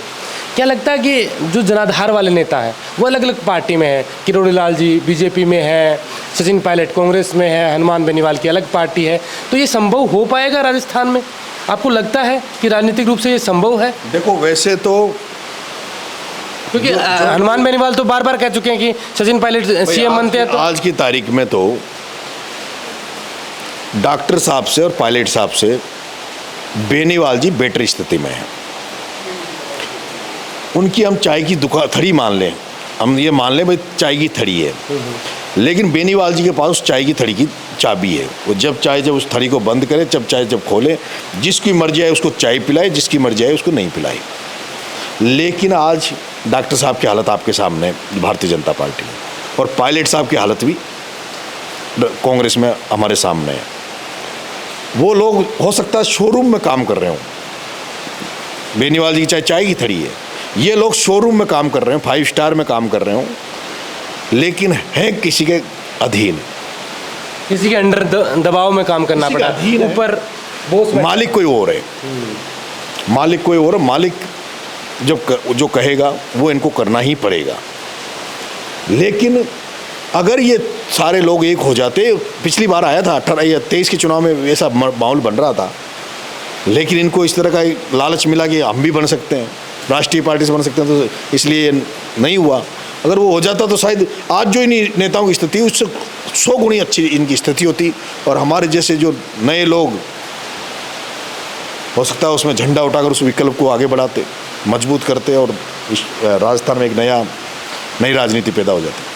आपको पूर्वी राजस्थान में ही नहीं, पूरे राजस्थान में किरोड़ी लाल मीणा के बाद में एक टैग मिला कि छोटा किरोड़ी कौन, नरेश मीणा। ये टैग जनता ने दिया। लेकिन क्या मानते हैं आप किरोड़ी लाल मीणा के उत्तरदायी के रूप में आप काम करेंगे, या किरोड़ी लाल मीणा खुद चाहते हैं कि नरेश मीणा मेरे बाद राजनीति में मीणा समाज में अग्रणी भूमिका निभाए? कि अगर आपके जो 8 महीने का प्रकरण देख लें या फिर आपकी राजनीतिक पूरी यात्रा देख लें, उसमें किरोड़ी लाल मीणा का कितना योगदान है? कभी पीठ पर हाथ रख के कहा हो कि नरेश तू लड़, मैं तेरे साथ हूँ, मेरी जो मदद होगी वो करूँगा? और इस 8 महीने वाले प्रकरण में कैसी उनकी मदद रही? डॉक्टर साहब संघर्ष के पर्यायी हैं और स्पेशलिस्ट है आंदोलनों के। PhD कर रखी है उन्होंने, आंदोलनों पर संघर्ष की राजनीति करते हैं। मैं भी संघर्ष की राजनीति करता हूं, और लोगों को लगता है मेरी कार्यशैली उसी तरह की है, तो लोगों ने छोटा किरोड़ी करना चालू कर दिया। लेकिन अभी ये जो घटनाक्रम हुए, मैं उनके साथ बहुत नज़दीक रहा और जुड़ाव भी रहा, लेकिन अभी जो घटनाक्रम हुआ उसमें जो लास्ट समय में मेरे को गिरफ्तार कर रहे थे, तो मेरे से पूछा था भाई आप पर किसको विश्वास करते हो? तो मैंने कहा था भाई मेरे को डॉक्टर साहब पे भरोसा है, डॉक्टर साहब मेरी मदद करेंगे। अच्छा, और किसी पे आपको भरोसा नहीं था? कि मैं निर्दलीय लड़ा था, तो मैं ये बात जानता था पहले कि भाई कांग्रेस बीजेपी वाले तो मेरी मदद करने आएंगे नहीं। कांग्रेस वाले तो इसलिए नहीं आएंगे, कांग्रेस वालों को जमानत जब्त करवा दी, और बीजेपी वाले एक सत्ता है, सरकार है, उनको ये घटनाक्रम हुआ। साहब भी बीजेपी में ही मंत्री हैं, लेकिन उनका जिस तरह का नेचर था, बागी, वो भी बागी नेचर के नेता रहे हैं, तो मना वो व्यक्ति और सत्ता में रह के भी ज़्यादा मदद कर सकते हैं, सत्ता में मेरा। लेकिन वो कहते हैं कि क्या नाम से मेरे कहने पे सरेंडर नहीं किया। अब रात को वहाँ इस तरह का घटनाक्रम, सुबह 7 बजे उठते ही जब ये पता लगा कि नरेश मीणा को भगोड़ा दिखा दिया मीडिया ने, तो मुझे और कौन सा विचार आएगा? मुझे तो यही विचार आएगा कि सबसे पहले तो मैं उस गांव में पहुंचूं, लोगों के बीच में जाऊं, ये कहूं कि मैं भागा नहीं है, और मैं क्या। लेकिन उनको पता नहीं किसने बरगला दिया, किसी ने पता नहीं क्या कह दिया। उस बात से वो 1-2 बार मैंने सुना उनका स्टेटमेंट कि वो मैं मैं जाता समझाता, उसके बाद वो सरेंडर करता, तो मैं उसकी बात रखता। फिर वो बाद में कहते हैं कि भाई उसके परिजन मेरे से मिलते हैं, सबसे मिले, मेरे से क्यों नहीं मिले। तो मैंने पहले दिन ही जब ये कह दिया था भाई डॉक्टर साहब पे मेरे को भरोसा है। और जब वो डॉक्टर साहब जब मेरे से जेल में मिलने आ गए थे, और जेल में मिलने आए तो उन्होंने कहा कि न्यायिक जांच तो ठीक नहीं रहेगी, ये कहा उन्होंने कि तो आप ये न्यायिक जांच की मांग कर रहे हैं, तो न्यायिक जांच की मांग ठीक नहीं रहेगी, आप संभागीय आयुक्त की जांच अपन करवा देते हैं। तो मैंने ये कहा था मना साहब जो आपको उचित लगे, जो आपको उचित लगे वो करवा देना, ये मैंने जेल में भी उनसे कहा था। लेकिन उन्होंने एक शब्द मेरे से ये कहा कि भाई नेतृत्वकर्ता को भीड़ पर नियंत्रण होना चाहिए। तो मैंने उनको ये निवेदन कर दिया था, मना साहब नियंत्रण तो पूरा था और बराबर लड़े हैं, मन का पीठ नहीं दिखाई। और दुख होता है मन का साहब, इस कौम को मर्द बनाना चाहता हूँ। मन का आनंद पाल एनकाउंटर हुआ, उसमें भी पूरा राजपूत समाज ने अपनी ताकत दिखाई, सरकार बेक फुट पे गई थी। गुर्जर समाज ने आंदोलन किया, सरकार बेक फुट पे गई। गुर्जर समाज कोई भी चेतावनी देता तो सरकार उनके दरवाजे पे चली जाती है। मना साहब हम भी चाहते हैं कि मीणा समाज वो ताकत बने कि सरकार बात करे, क्योंकि एक दो मैंने ऐसा अजय भाई ऐसे एपिसोड हुए अभी डॉक्टर साहब किरोड़ी लाल को लेकर, जिस किरोड़ी लाल जी मीणा को हम मसीहा मानते हैं, मीणा समाज का नेता मानते हैं, वो नेतृत्व करता मीणा समाज का कुछ वीरांगनाओं को, महिलाओं को लेकर कांग्रेस के सरकार में सिविल लाइन में कई दिनों तक रहे, वीरांगनाओं को लेके हर मंत्री के दरवाजे पर रहे, और उनको राजस्थान की सरकार नोटिस नहीं कर रही थी। और उस समय मैं कांग्रेस में तो कुछ बोल नहीं पा रहा था, लेकिन हम अंदर से दुखी थे कि यार किरोड़ी लाल जी सिविल लाइन में मुख्यमंत्री के दरवाजे पे वीरांगनाओं को लेके बैठे हैं और सरकार उनको नोटिस नहीं कर रही। आंबागढ़ प्रकरण में जब वो आंबागढ़ पे गए, पुलिस ने उनको कस्टडी में ले लिया और कस्टडी में लेके थाने में बिठा दिया किरोड़ी लाल मीणा को, और उसका कोई रिएक्शन नहीं हुआ। और शायद आपने देखा हुआ आंबागढ़ प्रकरण में एक खेमा जो किरोड़ी लाल जी के खिलाफ था, जो आज किरोड़ी लाल जी के भक्त जो अगर सुन रहे होंगे, कई लोग मेरे खिलाफ लिखते हैं, कई बातें कहते हैं, वो कहते हैं ओम प्रकाश उल्ला का क्यों नाम लेता है। अरे भाई मेरी जो मदद करेगा उसका नाम लूंगा ना मैं। तो इंदिरा मीणा ने मेरी मदद की अभी इस एपिसोड में, मैंने उसका नाम लिया। और इन उल्ला के लिए, इंदिरा मीणा के लिए तो नरेश मीणा ने अभी तक कुछ किया ही नहीं।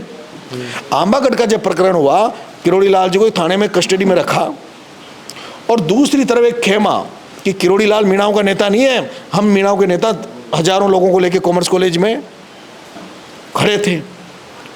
मेरे मीनार यस। और जब मैंने मेरे घर पे बैठ के कहीं मेरे साथियों के साथ बैठ के जब वो सीन देखा कि किरोड़ी लाल जी थाने पे बैठे, वहाँ 50 आदमी, एक तरफ 5-6 हज़ार आदमी नाच रहे हैं, गा रहे हैं, जश्न मना रहे हैं।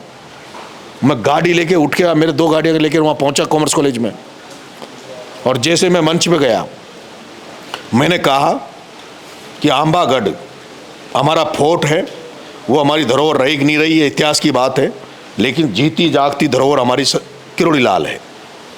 और मैं चाहता हूँ कि हमारा नेता वो सलाखों के पीछे नहीं रहे, जो किरोड़ी लाल को रिहा कराना चाहते हो मेरे साथ सड़क पे आ जाए।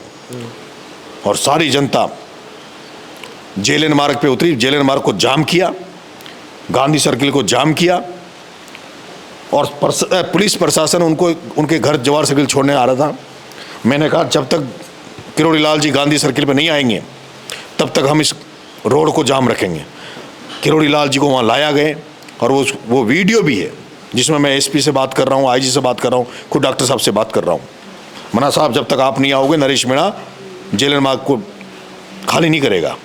और डॉक्टर साहब आए, उनका सम्मान बढ़ा कि नेता तो किरोड़ी लाल मीणा समाज। हाँ, उसके पीछे लोग खड़े हैं, लेकिन आपके लिए क्यों नहीं लड़े वो सरकार से? ये चीज़ की डर लगता है कि यार मेरे बाद में इतना बड़ा लीडर ये बन जाएगा, मैं किसी और को बनाना चाहता हूँ, या ये ठीक नहीं है, कभी मेरे साथ है, कभी सचिन पायलट का नाम लेता है, कभी किसी दौर में वसुंधरा के साथ चला गया, तो इस पर कैसे भरोसा करूँ? क्या वजह मानते हैं आप डॉक्टर साहब? देखो नहीं, मैं राजपा में रहा ना, वो मेरे को टिकट दे देते। मांडिया को चुनाव लड़ाया विश्वविद्यालय में, मैंने टिकट ठुकराया, मैं वसुंधरा जी मुझे टिकट दे रही थी। 2013 में मैडम वसुंधरा जी मुझे बीजेपी का टिकट दे रही थी, लेकिन मैं छोड़ी पार्टी, टिकट छोड़ा, डॉक्टर साहब के साथ रहा विश्वविद्यालय चुनाव में, और फिर मेरे को पार्टी ने 6 साल के लिए निकाल दिया था।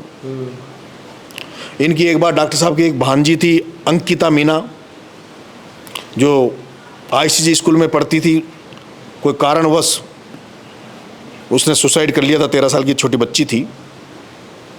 वो जब बच्ची ने सुसाइड किया, राजस्थान पत्रिका ने प्रिंट मीडिया में फ्रंट पेज पे खबर छपी कि खाद्य मंत्री, केंद्रीय खाद्य मंत्री किरोड़ीलाल जी की भांजी ने, सगी भांजी ने जातिवाचक शब्दों से अपमानित होने के कारण, प्रताड़ना के कारण आत्महत्या कर लिया। मैंने स्कूल को तोड़ दिया था। स्कूल अशोक गुप्ता जी का था, इतने बड़े वो स्कूल के मालिक थे। मेरे से बड़े बड़े मंत्री आ गए, यार उनको छोड़ दे, बख्श दे। इतना आंदोलन मैंने चलाया। जब जब उनको जरूरत पड़ी, मीना मीना रैली हुई, मैं पूरे राजस्थान में घूमा, खून का तिलक किया। हाँ, जब वो कोटा गए, उन्होंने एक सद्भावना यात्रा निकाली पूरे राजस्थान में, मैं उस यात्रा में सबसे बढ़ चढ़ के मैंने भाग लिया। कई बार मैं पार्टी वाल्टी सबको छोड़कर उनके साथ रहा। अब उनको भी कहीं ना कहीं मेरे लिए जगह रखनी चाहिए। मैं तो चाहता हूं, पीड़ा होती है। हाँ, बिल्कुल पीड़ा होती है, बिल्कुल पीड़ा होती है। अब वो मैं कई बार था ऐसा मन, मैंने जब कि भाई डॉक्टर साहब मुझे मन से स्वीकार कर ले। आप क्या वजह मानते हैं कि मन से स्वीकार नहीं करने की क्या वजह? अभी भी आपने बीच में देखा होगा तो मैं तो मीना हाईकोर्ट में बिना बुलाए चला जाता था उनके पास। मेरे को आमंत्रित नहीं करते, तब भी मैं मीना हाईकोर्ट में गया हूँ। पिछली बार 1-2 साल पहले गया जब मैं वहीं रहा, लेकिन मुझे मंच पे बुलाया नहीं गया, बल्कि वहाँ के छोटे छोटे लोग मंच पे थे। आपको दरकिनार किया जा रहा है, मतलब इग्नोर किया जा रहा है आपको। आप हर मंच पे उनके साथ हैं। आबागढ़ वाले जिस प्रकरण की बात कर रहे हैं, अभी मैं डॉक्टर साहब से, आज जो सवाई माधोपुर के MLA हैं, लोग कहते हैं कि जगमोहन जी इसलिए चुनाव हार गए दौसा में कि नरेश मीणा देवली चुनाव लड़ा। अगर नरेश मीणा देवली उनियारा का चुनाव नहीं लड़ता तो जगमोहन जी चुनाव जीतते। ये लोग कहते हैं, उनका मानना है। अच्छा, उसका कारण लोग ये कहते हैं कि अगर नरेश मीणा चुनाव नहीं लड़ता तो ये जो सारे युवा साथी थे वो दौसा में रहते। अब इसमें मेरी क्या गलती है भाई? मतलब मैं कोई डमी कैंडिडेट तो था नहीं, मैं भी जीतने के लिए लड़ा हूँ। 60,000 वोट आए हैं। बिल्कुल। इसमें मेरा क्या गलत, मैंने क्या गलत किया है? मैं तो चुनाव लड़ा हूँ, छबड़ा भी लड़ा हूँ। ठीक बात। आज दिन तक मेरी गलती नहीं बता सकते। मेरे को उनके साथ रहते हैं 24 घंटे, आज भी 24 घंटे उनके साथ जो लड़के कार्यकर्ता हैं, उन्होंने मेरे पे कातिलाना हमला किया मंडाउर में, महुआ में। उसके बावजूद भी मैंने कोई प्रतिक्रिया नहीं दी।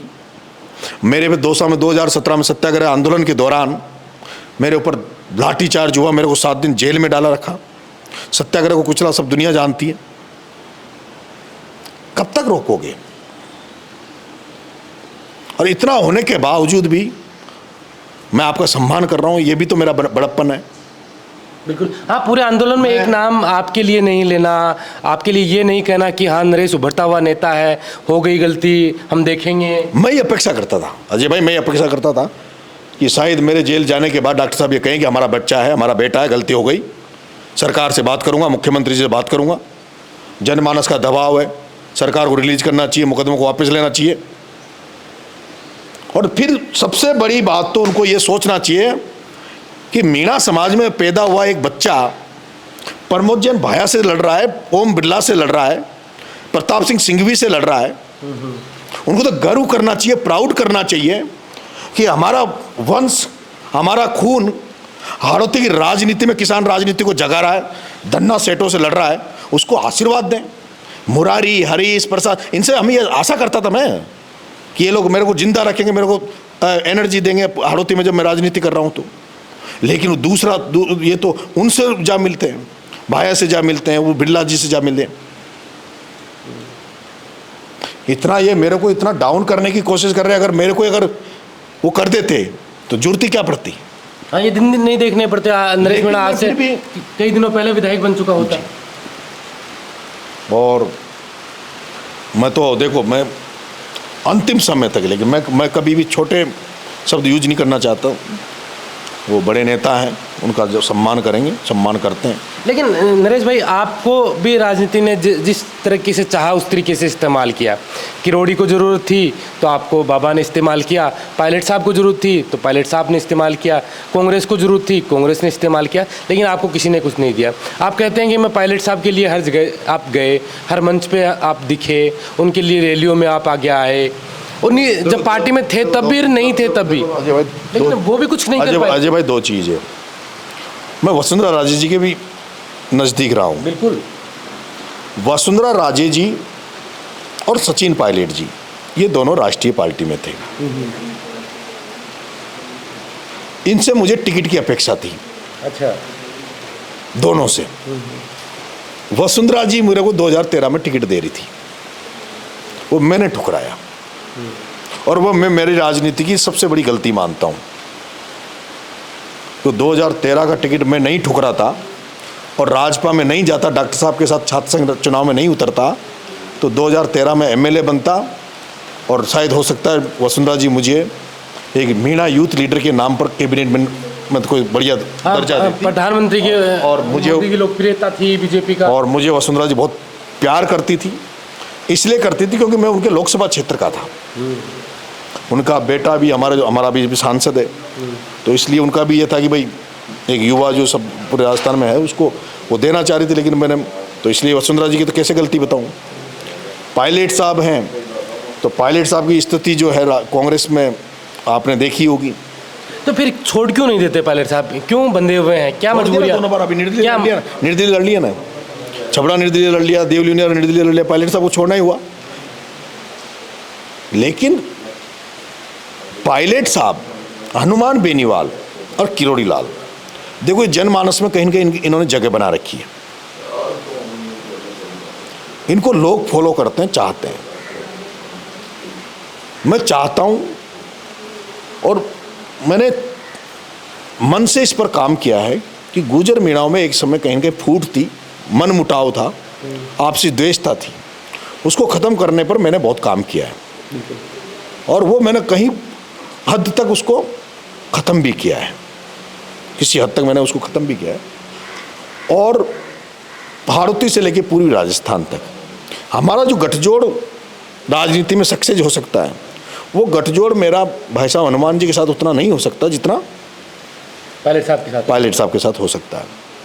और राजनीति में एक जाति का टैग लगना भी बहुत बड़ा खतरनाक होता है, नुकसानदायक होता है। सर्व समाज आपकी मदद करे, सर्व समाज में आपके प्रति एक सोच अच्छी लगे, उनको लगे कि ठीक है मीणा है लेकिन सबका सम्मान करता है, कोई भी गरीब कमजोर व्यक्ति कोई भी किसान इसके पास जाता तो ये मदद करने का प्रयास करता है। ऐसी सोच लोगों में ऐसा काम करे जो बने। और यही कारण है कि अजय भाई मेरे को वहाँ छबड़ा में 18,000 वोट मीणा समाज के मिले, 27,000 वोट मुझे सभी वर्गों के मिले, 1.5 गुना। बिल्कुल। जो लोग कहते हैं ना कि केवल भाई जाति के आधार पर लड़ ली, वो ना हमारे हाड़ौती में इतनी जाति वो भी नहीं है। देवली उनियारा में भी मुझे 30,000 मीणा वोट मिले और 30,000 वोट मुझे सारे लोग वोट मिले निर्दलीय। और देवली में मुझे लोग इतना नहीं जानते थे उस समय। 10 दिन की मेहनत। हाँ, अगर आज चुनाव हो जाए, मैं आपको आज कह रहा हूँ, अभी देवली उनियारा की स्थिति कि अगर आज चुनाव हो जाए तो मैं 1 लाख वोटों से चुनाव जीतूँ। इस जेल में जाकर आने के बाद अगर चुनाव हो जाए देवली उनियारा में, मैं 1 लाख वोटों से चुनाव जीतूँ। पायलट साहब की कांग्रेस में कुछ मजबूरियां रही। एक दूसरा एक भी देखा मैंने राजनीति में कि नरेश मीणा सचिन पायलट के साथ है।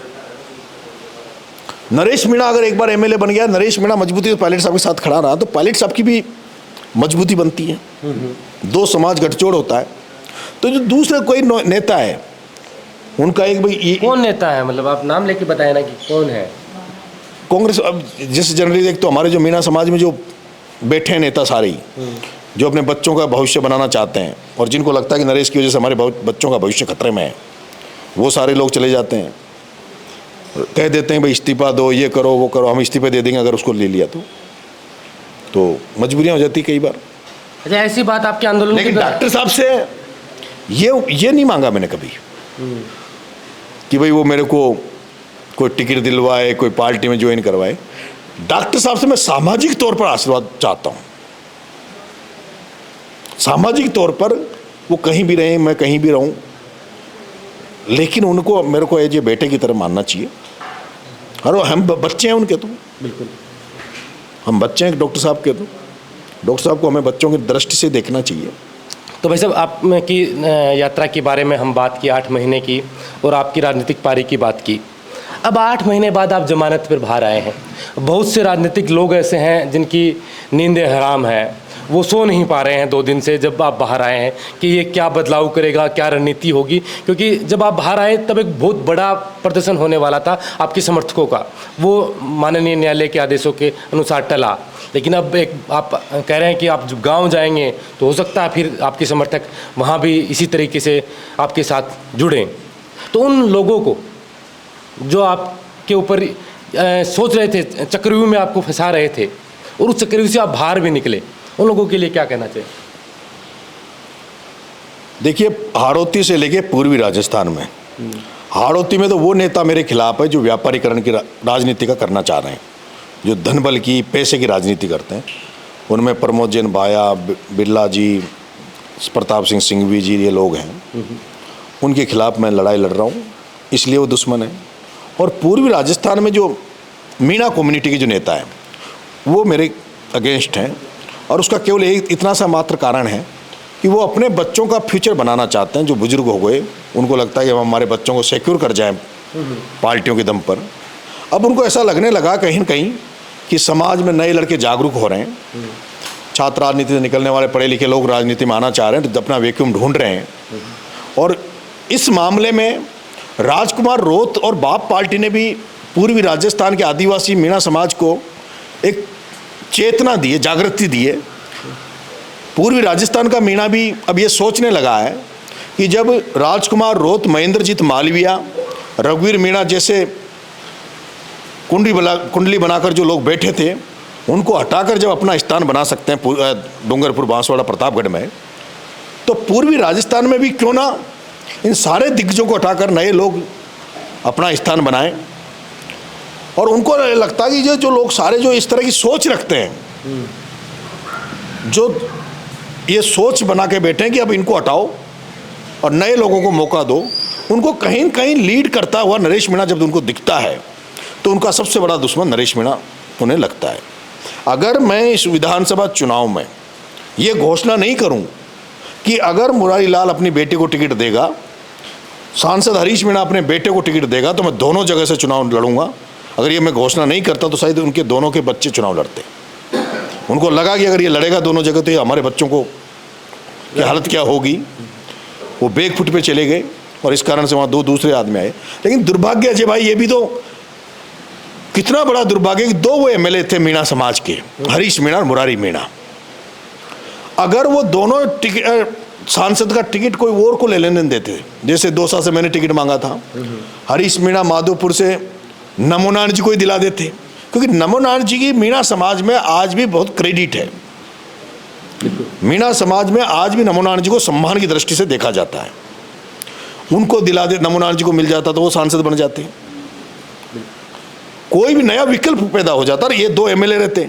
अब आज इनके सांसद बनने के कारण देवली उनियारा निकल गया, जनरल सीट में मीणा एमएलए था, वो निमट गया। दौसा में मुरारी लाल जी थे, वो डीसी बेरवाल जी आए, वहाँ राजेंद्र गुजराल जी, मैं तो सब समझ, लेकिन कहीं के मीणा को तो नुकसान हुआ, समाज के तो 2 सीटें चली गई ना। लेकिन ये लोग सिर्फ ये चाहते हैं कि हमारे ही बच्चे काम करते रहे, हम ही काम करते हैं, कोई दूसरे नहीं आए। और यही कारण था कि मैं इनके खिलाफ हूँ।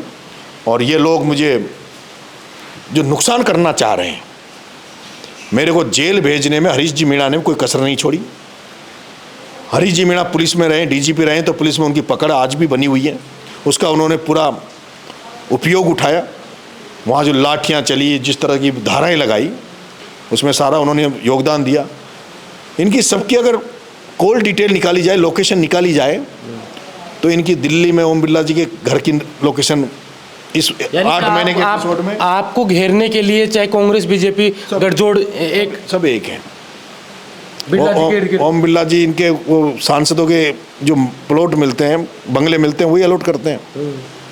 मेरे को पता है इनके बारे में। इनके जितने भी लोग हैं, इनके सबके घरों में कोई न कोई मेरे इनके कार्यकर्ताओं को मेरा विश्वास पत्र रहता है। वो बता देता है कि कौन मकान के लिए वहाँ ढोक देने जा रहा है, कोई बंगले के लिए ढोक दे रहा है। ये सारे लोग नुकसान करने के लिए थे, लेकिन इनका चेहरे जनता ने समझ लिए। एक बच्चा, एक युवा, एक छात्र ने, राजनीति से आने वाला लड़का एक वैक्यूम बनाना चाह रहा है, और उसको रोकने के लिए सारे किस तरह से लामबंद हो रहे हैं, किस तरह से एक जगह इकट्ठा होकर एक घाट पे खड़े हो रहे हैं। मतलब एक जगह हम एक सारे मिलकर एक रणनीति तैयार कर रहे हैं। राजस्थान में जब आप 8 महीने जेल में रहे तो राजस्थान में बहुत कुछ घटित हुआ।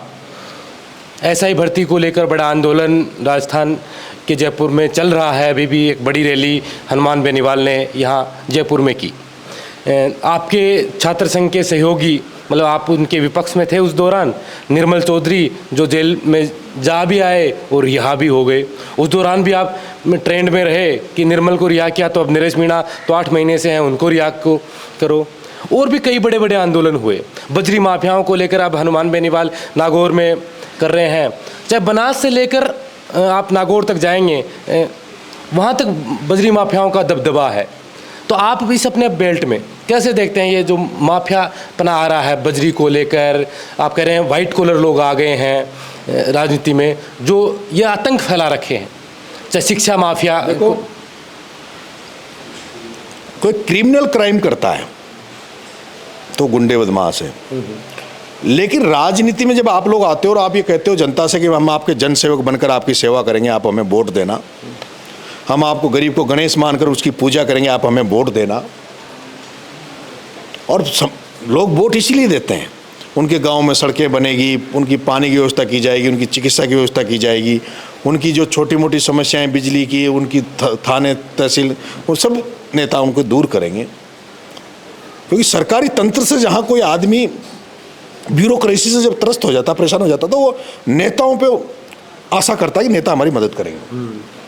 लेकिन आजकल मैं ये देख रहा हूँ अधिकारी थानेदारों को, MLA जो सत्ता वाले MLA MP होते हैं, वो कमीशन पे बंदी बांध लेते हैं मंथली कि इस थाने में रहे। तहसीलदार, SDM, जो भी अब आजकल एक्शन IN JN जो भी लगते हैं, वो सबसे बंदियाँ सेठ हैं। यहाँ तक कि जो बजट मिलता है इनको विधानसभा का या लोकसभा का, वो भी ये लोग जो सरपंचों को और इनको बांटते हैं उस फंड को, उसमें भी इनका कमीशन फिक्स रहता है। आजकल देख रहा हूँ कि सब जो लोग जन सेवा की बात करने वाले, सफ़ेद कपड़े पहनकर सफ़ेद पोस्ट, वो लोग उनसे भी ज़्यादा खतरनाक हैं। जो सड़क पर किसी को चाकू मार कर लूटते हैं, ये उनसे भी ज़्यादा खतरनाक है। ये उनसे भी बड़े ठग हैं जो जनता के वोट ले रहे हैं, जनता को ठग रहे हैं, और फिर उन्हीं की दम पर, उन्हीं से वोट कलेक्ट करके उनकी ताकत पर बजरी का सारा। कौन है वो आदमी? जैसे हमारे यहाँ तो हाड़ौती में तो मैंने नाम बताया ना, प्रमोद जैन भाया, वहाँ छबड़ा में थर्मलों पे कब्जा कर रखा प्रताप सिंह जी ने। इधर कोटा में आजकल ये जो बिशलपुर बनास का जो मामला है, वो उस पर सारा बिरला जी का एक कोई गड़िया के नाम पे टेंडर हुए हैं, लेकिन गड़िया का नाम है केवल, सारा सेटअप बिरला जी का है। और वो सेटअप को चलाने वाला उनका जो OSD है राजीव दत्ता, हाँ, वो सेटअप को चलाते हैं। बूंदी जेल है, बूंदी जेल के पीछे गांव तालाब गांव, मुस्लिम समाज का गांव है वो। उस गांव में 1000-2000 डंपर थे। पूरा गांव, रोजगार मिल रहा था पूरे गांव को, उस पूरे गांव को बर्बाद कर दिया गया है। कभी उस रोड पे जाना हो तो कभी तालाब गांव में लोगों से पूछ के आना है क्या हालात हैं। कोटा बूंदी में कोई प्रॉपर्टी का काम कर रहा है तो वही व्यक्ति प्रॉपर्टी का काम कर सकता है जिसके बिरला जी के ऑफिस में सीधी जान पहचान हो। उसके अलावा कोई प्रॉपर्टी का काम वहाँ नहीं कर सकते। जो कोचिंगें वहाँ चल रही है, जिसकी वजह से शैक्षणिक नगरी कोटा बनी, जिसकी वजह से कोटा की आर्थिक रूप से मजबूत हुआ, उन कोचिंगों को बर्बाद कर दिया जा रहा है। उनमें कमीशन मांगा जा रहा है, परसेंटेज मांगा जा रहा है। जो फैक्ट्रियाँ हैं उनमें कमीशन मांगा जा रहा है। ये जो बनास में जो बजरी है, उसमें एक बहुत बड़ा घोटाला राजस्थान में चल रहा है। 20 साल के लिए बजरी बनास की गाद के नाम से, मिट्टी निकालने के नाम से कि भाई बनास में भराव क्षमता पानी की कम हो गई तो मिट्टी निकाल कर उस भराव क्षमता को बढ़ाया जाएगा, तो उसके नाम पर टेंडर छूटा। सरकार ने हजारों, उसमें मुझे पूरा कंफर्म अभी नहीं है मेरे पास, वो मैं अभी जल्दी इकट्ठा कर रहा हूँ। उसमें करोड़ों रुपए सरकार ने इस बात के दिए कि ठेकेदार को, टेंडरधारी को, कि भाई आप इसमें से मिट्टी निकालेंगे, लेकिन उस मिट्टी की जगह प्योर बजरी निकाली जा रही है। वो बजरी जिसका 1 रुपया लीज में नहीं, लीज का पैसा नहीं दिया गया, और उस बजरी को बेचा जा रहा है फ्री में। जो निकाल रहे हो जो बजरी निकाल रहे हो, उस बजरी का भी सरकार पैसा दे रही है आपको, और उस बजरी को आप मार्केट में बेच रहे हो। अगर सरकार जो इन्होंने गाद का जो टेंडर दिया है, अगर उसी गाद को जो ये लोग निकाल रहे हैं, अगर उसको वहाँ नदी के किनारे अगर डलवा कर अगर उसकी बोली अगर सरकार लगाए, उसका भी टेंडर अगर सरकार जारी कर दे, तो मुझे विश्वास है कि 10-20 हज़ार करोड़ का फायदा राजस्थान सरकार को मिले। तो हजारों करोड़ का घोटाला इसमें चल रहा है बनास में। मेघराज सिंह पहले बजरी के बड़े कारोबारी थे, जिनका नाम आपने सुना, लेकिन वो ठेकेदार थे, वो नेता नहीं थे, वो बजरी का ही काम करते थे। तो उनको हम ये नहीं कह सकते कि वो गलत थे, लेकिन एक नेता होने के नाते राजनीतिज्ञ लोग, और इसमें सब बड़े बड़े लोग हैं, ये जो मैं जो बता रहा हूँ, इसमें कांग्रेस बीजेपी के कई नेता इसमें मिले हुए हैं। ये बाद में, अभी मैं जेल में था तब ये मुद्दा विधानसभा में उठा था, और खुद डॉक्टर साहब ने उठाया था कि भाई 7 करोड़ रुपए पर डे की वहाँ बजरी निकल रही है, पर डे के 7 करोड़ रुपए अवैध तरीके से कमाए जा रहे हैं और सरकार का नुकसान हो रहा है। लेकिन उसके बाद उनका दोबारा कोई उस पर कमेंट नहीं आया, और नई बाद में एक बार विधानसभा में उठा, उसके बाद में कोई विधानसभा में बोला भी नहीं है। अभी गहलोत साहब ने भी इस पर प्रतिक्रिया दी थी। बजरी की जो रेट है वो लगभग 155-160 रुपये टन है सरकार के हिसाब से, लेकिन आम जनता जो रेवन्ना कटाती है उससे 700 रुपये टन लिया जाता है। जो लीज धारक है उसको 155 रुपये में बेचना होता है, लेकिन वो 500 रुपये टन कमाता है। अब आप सोचो, हजारों टन, लाखों टन डेली की बजरी निकल रही है। गांव का व्यक्ति, में जेल में रह के दोनों जगह, टोंक और बूंदी, जो दोनों बजरी का एरिया है, वहाँ रोज़ 3-4-5 आदमी बजरी से संबंधित लोग बंदी आते थे, जो केवल मात्र इसलिए कि वो अपने ट्रैक्टरों में भर के बजरी, जैसे उनका गांव है, गांव के किनारे नदी है, नदी में से बजरी भर के जो मकान बनाने के लिए या किसी घर बनाने के लिए, दीवार बनाने के लिए वो बजरी ले जाते हैं, तो उनकी 1.25 लाख की तो रसीद काटी जाती है, उनको जेल में डाल दिया जाता है। लेकिन एक भी मेरे इस समय रहते हुए कोई बड़ा बजरी का पैसे वाला या कोई डंपर का मालिक या जेसीबी का मालिक मैंने जेल में आता हुआ नहीं देखा। आप पे भी कार्रवाई होगी बता रहे थे आप कि आप एक बार डंपर रोक रहे थे किसी ने। 12 में जब कांग्रेस की सरकार थी, तब सुप्रीम कोर्ट का आदेश था बजरी खनन पर राजस्थान में, उसी दौरान लेकिन अवैध बजरी चल रही थी। और 12 में तो इतने बुरे हालात थे कि मैंने यहाँ बनास में तो पहले मैंने पता किया, टोंक में तो कि 2 लाख रुपए डंपर वाला चौकी वाले को देता है, फिर थाने वाले को देता है, फिर वन विभाग वालों को देता है, माइनिंग वालों को देता है, बटता है, सबके बराबर थोड़ी थोड़ी पांति आ जाता है। लेकिन 12 में तो एक नया ही सिस्टम था कि 12 में जैसे ही कोई बजरी का डंपर घुसेगा, एक ही जगह 16,000 की 14,000 की रसीद कटती थी, जो मंत्री जी प्रमोद जैन भाया के नाम से कटती थी। वहाँ उसमें फिर नीचे कोई थानेदार, माइंस, उनका कोई रोल नहीं होता था। उस डंपर की रसीद कटने के बाद, जो नकली रसीद जो कटती थी, उसके बाद चाहे आप थाने के सामने ही उस डंपर को खड़ा कर दो, किसी थानेदार, डिप्टी एसपी की औकात नहीं थी 12 जिले में जो उस बजरी पे हाथ मार दे, डंपर पे हाथ मार दे। तब जब सुप्रीम कोर्ट का बजरी खनन पर राजस्थान में रोक थी, उसी समय एक डंपर निकल रहा था, 3 थानों से वो क्रॉस कर गया, हमारे लोग उसको लाइव करते गए। और फिर मैंने कोरोना काल में, मैं कोविड में था, उसके बावजूद मैंने वहाँ जाके उस ट्रक को रोका, कवाई थाने पर पकड़ा। उसको पकड़ने के बाद उसको मैं अंदर ले गया, तो उन पर कोई कार्रवाई नहीं हुई, डंपर पर या डंपर के ड्राइवर पर। लेकिन मेरे ऊपर बुरी तरह लाठीचार्ज किया गया, पीटा गया, और 1 महीने तक उस कोरोना काल में मुझे जेल में उस केस में रखा गया। और उसके बाद मेरे पे, उस घटना के बाद जो मैंने विरोध किया उस बजरी को के खिलाफ, उसके बाद मेरे पे 9 मुकदमे 6 महीने में प्रमोद जैन भाया ने लगवाए और 3-4 बार जेल भेजा। अच्छा, यही वजह है कि आप सबसे ज़्यादा विद्रोही रूप से प्रमोद जैन भाया का करते हैं, और इसी वजह से आप प्रहलाद गुंजल के समर्थन में उस इलाके में चले जाते हैं? नहीं, अब कोटा में भी ऐसे ही हालात हैं जो मैंने हालात बताए, जो 12 के जब उस समय हालात थे, वो अब कोटा में हालात हैं। और हमें लगता है कि गुंजल साहब भी मेरी तरह ही ऐसे लोगों से। लेकिन आप थोड़ा सा नाराज लग रहे हैं गुंजल साहब, क्योंकि शुरू से आपके साथ थे, हर मंच पे आपके लिए वो लड़े, कांग्रेस का मंच हो चाहे कैसा भी मंच हो, उसने नरेश मीणा की आवाज़ हमेशा उठाई। नहीं, मेरी बात हुई है फ़ोन पे गुंजल साहब से। अच्छा। जेल से सबसे पहले निकलते ही, अच्छा, जेल से निकलते सबसे पहले जब मेरे हाथ में मोबाइल आया, तो मैंने पहला कॉल गुंजल साहब को किया था। मेरी बात हुई है, मिलूंगा भी सही, उन्होंने मेरा भरसक प्रयास किया, मेरी मदद करिए, उनका मैं एहसानमंद हूँ। अब राजनीति में तो वो कांग्रेस पार्टी में है अभी, और मैं हूँ निर्दलीय, और मैंने बता दिया मेरा क्या रहेगा, ये तो कल बताएगा, भविष्य बताएगा। पर मैं उनका सम्मान करता हूँ, उनको इज्जत देता हूँ, बड़े भाई की तरह ही उनको मानता रहूँगा। बिल्कुल। नरेश भाई, आप अभी तक पैरों में चंपल नहीं है, आपके जूते नहीं हैं, क्या वजह है? कहते हैं कि मैंने मन्नत मांग रखी है, क्या और वो मन्नत? मेरे मन में है। अच्छा, जिस दिन मेरी मन्नत पूरी हो जाएगी उस दिन आप मेरे पैरों में जूते या चप्पल देख लोगे। आप ही नहीं, भाभी जी भी चंपल नहीं पहनती है। और उसने ज़बरदस्ती, उसको जरूरत नहीं थी, मैं अकेला ही बहुत हूँ। नहीं, वो अर्धांगिनी है, अर्धांगिनी का रोल अदा कर रही हैं। अब मैंने क्या मन्नत मांग रखी, मेरी ज़िंदगी भर नहीं हुई तो वो भी नहीं पहनेंगी। उन्होंने ये मन्नत मांग रही हो कि आपने जो मन्नत मांगी है वो मन्नत पूरी हो जाए। चलो ठीक है, ये भी ठीक। आपने दोनों ने तो डिस्कस किया होगा क्या मन्नत है आपकी? मेरे को तो पता ही नहीं चला, मेरे को तो अभी खाटू श्याम जी गया जब उस दिन पता लगा। अच्छा, आपकी मन्नत को किसी को नहीं पता है अभी तक? ना, किसी को पता नहीं। आप लोग ये सोचते थे, लोग कहते थे कि भाई एमएलए बन जाएगा जब इसकी मन्नत पूरी हो जाएगी, लेकिन ये गलत है। इससे भी बड़ी मन्नत है। अब जब देखना, कभी जब पूरी हो जाएगी, जिस दिन बताऊंगा कि भाई ये मेरी मन्नत थी। हमें लगता है कि आप चाहते हैं कि राजस्थान में कोई थर्ड पॉइंट बना लें, आप तीसरा मोर्चा खड़ा कर दें, ऐसी कोई मन्नत हो, ये हमारा अनुमान है। मतलब नहीं, वो बताऊंगा मैं, जब चप्पल या जूते पहन लूंगा उस दिन फिर बताऊंगा भाई ये मेरी मन्नत थी और ये पूरी हो गई।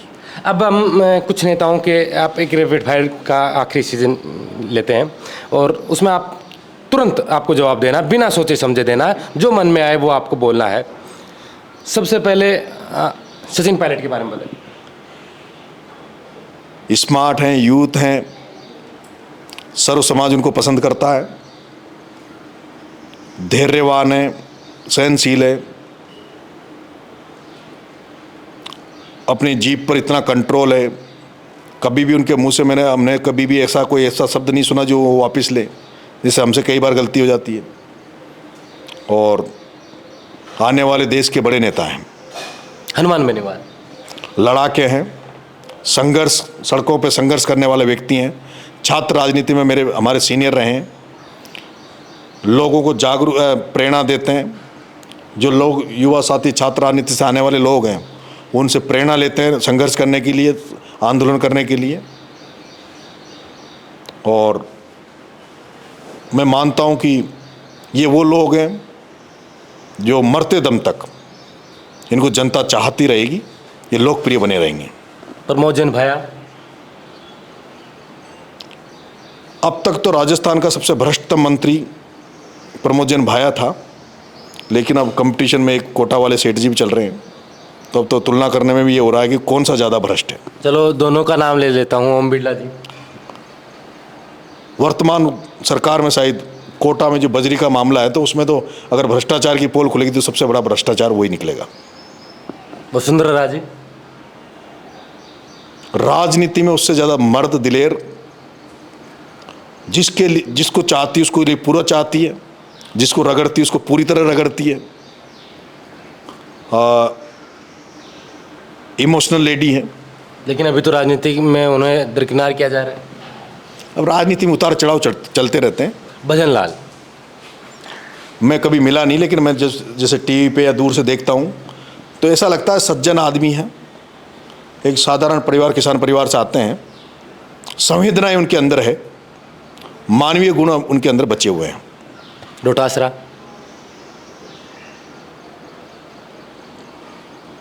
मुझे उनका आकलन ही नहीं हुआ अभी तक कि वो किस तरह के हैं। एक तरफ तो वो किसान राजनीति, मौर्या, और दूसरी तरफ कांग्रेस को मजबूत करने की बात करते हैं कि कांग्रेस का छोटा भी सिपाही तो उसके लिए मैं लड़ूंगा, मेरे को टिकट नहीं दे पाए। और हाड़ौती में प्रमोद जैन भाया जैसे चोर के मंच पे जाते हैं, और मैं ये मानता हूँ कि हाड़ौती में या कहीं भी प्रमोद जैन भाया को जो वोट देता है वो भी भ्रष्ट है, क्योंकि वो भी उसके भ्रष्टाचार में लिप्त है। प्रमोद जैन भाया के मंच पर जो उस मंच को शेयर करते हैं, कहीं न कहीं वो सब लोग प्रमोद जैन भाया के पैसों पे पलते हैं, क्योंकि उसकी पूरी राजनीति पैसे के ऊपर चलती है, उससे जिसके भी संबंध है। क्योंकि भरत सिंह जैसा व्यक्ति, कांग्रेस का सिपाही, भरत सिंह जी का इंटरव्यू था एक बीच में पढ़ना आप कभी भरत सिंह जी को, उनको कहा कि आप कभी बीजेपी में जाओगे क्या? तो उन्होंने कहा कि कांग्रेस में पैदा हुआ हूँ, कई बार कांग्रेस में जब नहीं बनी तो निर्दलीय भी चुनाव लड़े हैं, निर्दलीय जिला प्रमुख बने हो, लेकिन उनको भैरव सिंह जी ने बहुत बड़ा ऑफर दिया था। उन्होंने जो इंटरव्यू में बताया, उन्होंने स्वीकार नहीं किया।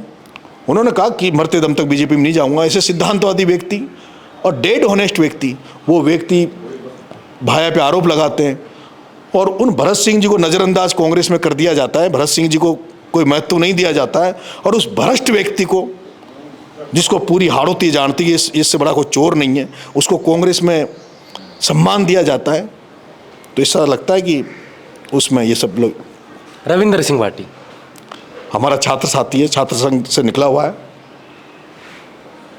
खबरों में है, रोज सड़क, वो भी आंदोलन की राजनीति करते हैं, छात्र राजनीति में आंदोलन की। अभी भी कई मामलों में हमने देखा जब वो जनता के बीच में लड़ रहे हैं और आने वाले समय में राजस्थान की राजनीति में बड़े ओहदे पे रहेंगे।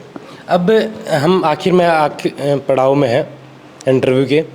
आपने जब निर्दलीय घोषणा की तो आपने एक पोस्टर जारी किया 5 पांडवों का, और 5 पांडवों में आपकी मदद के लिए कोई नहीं आया।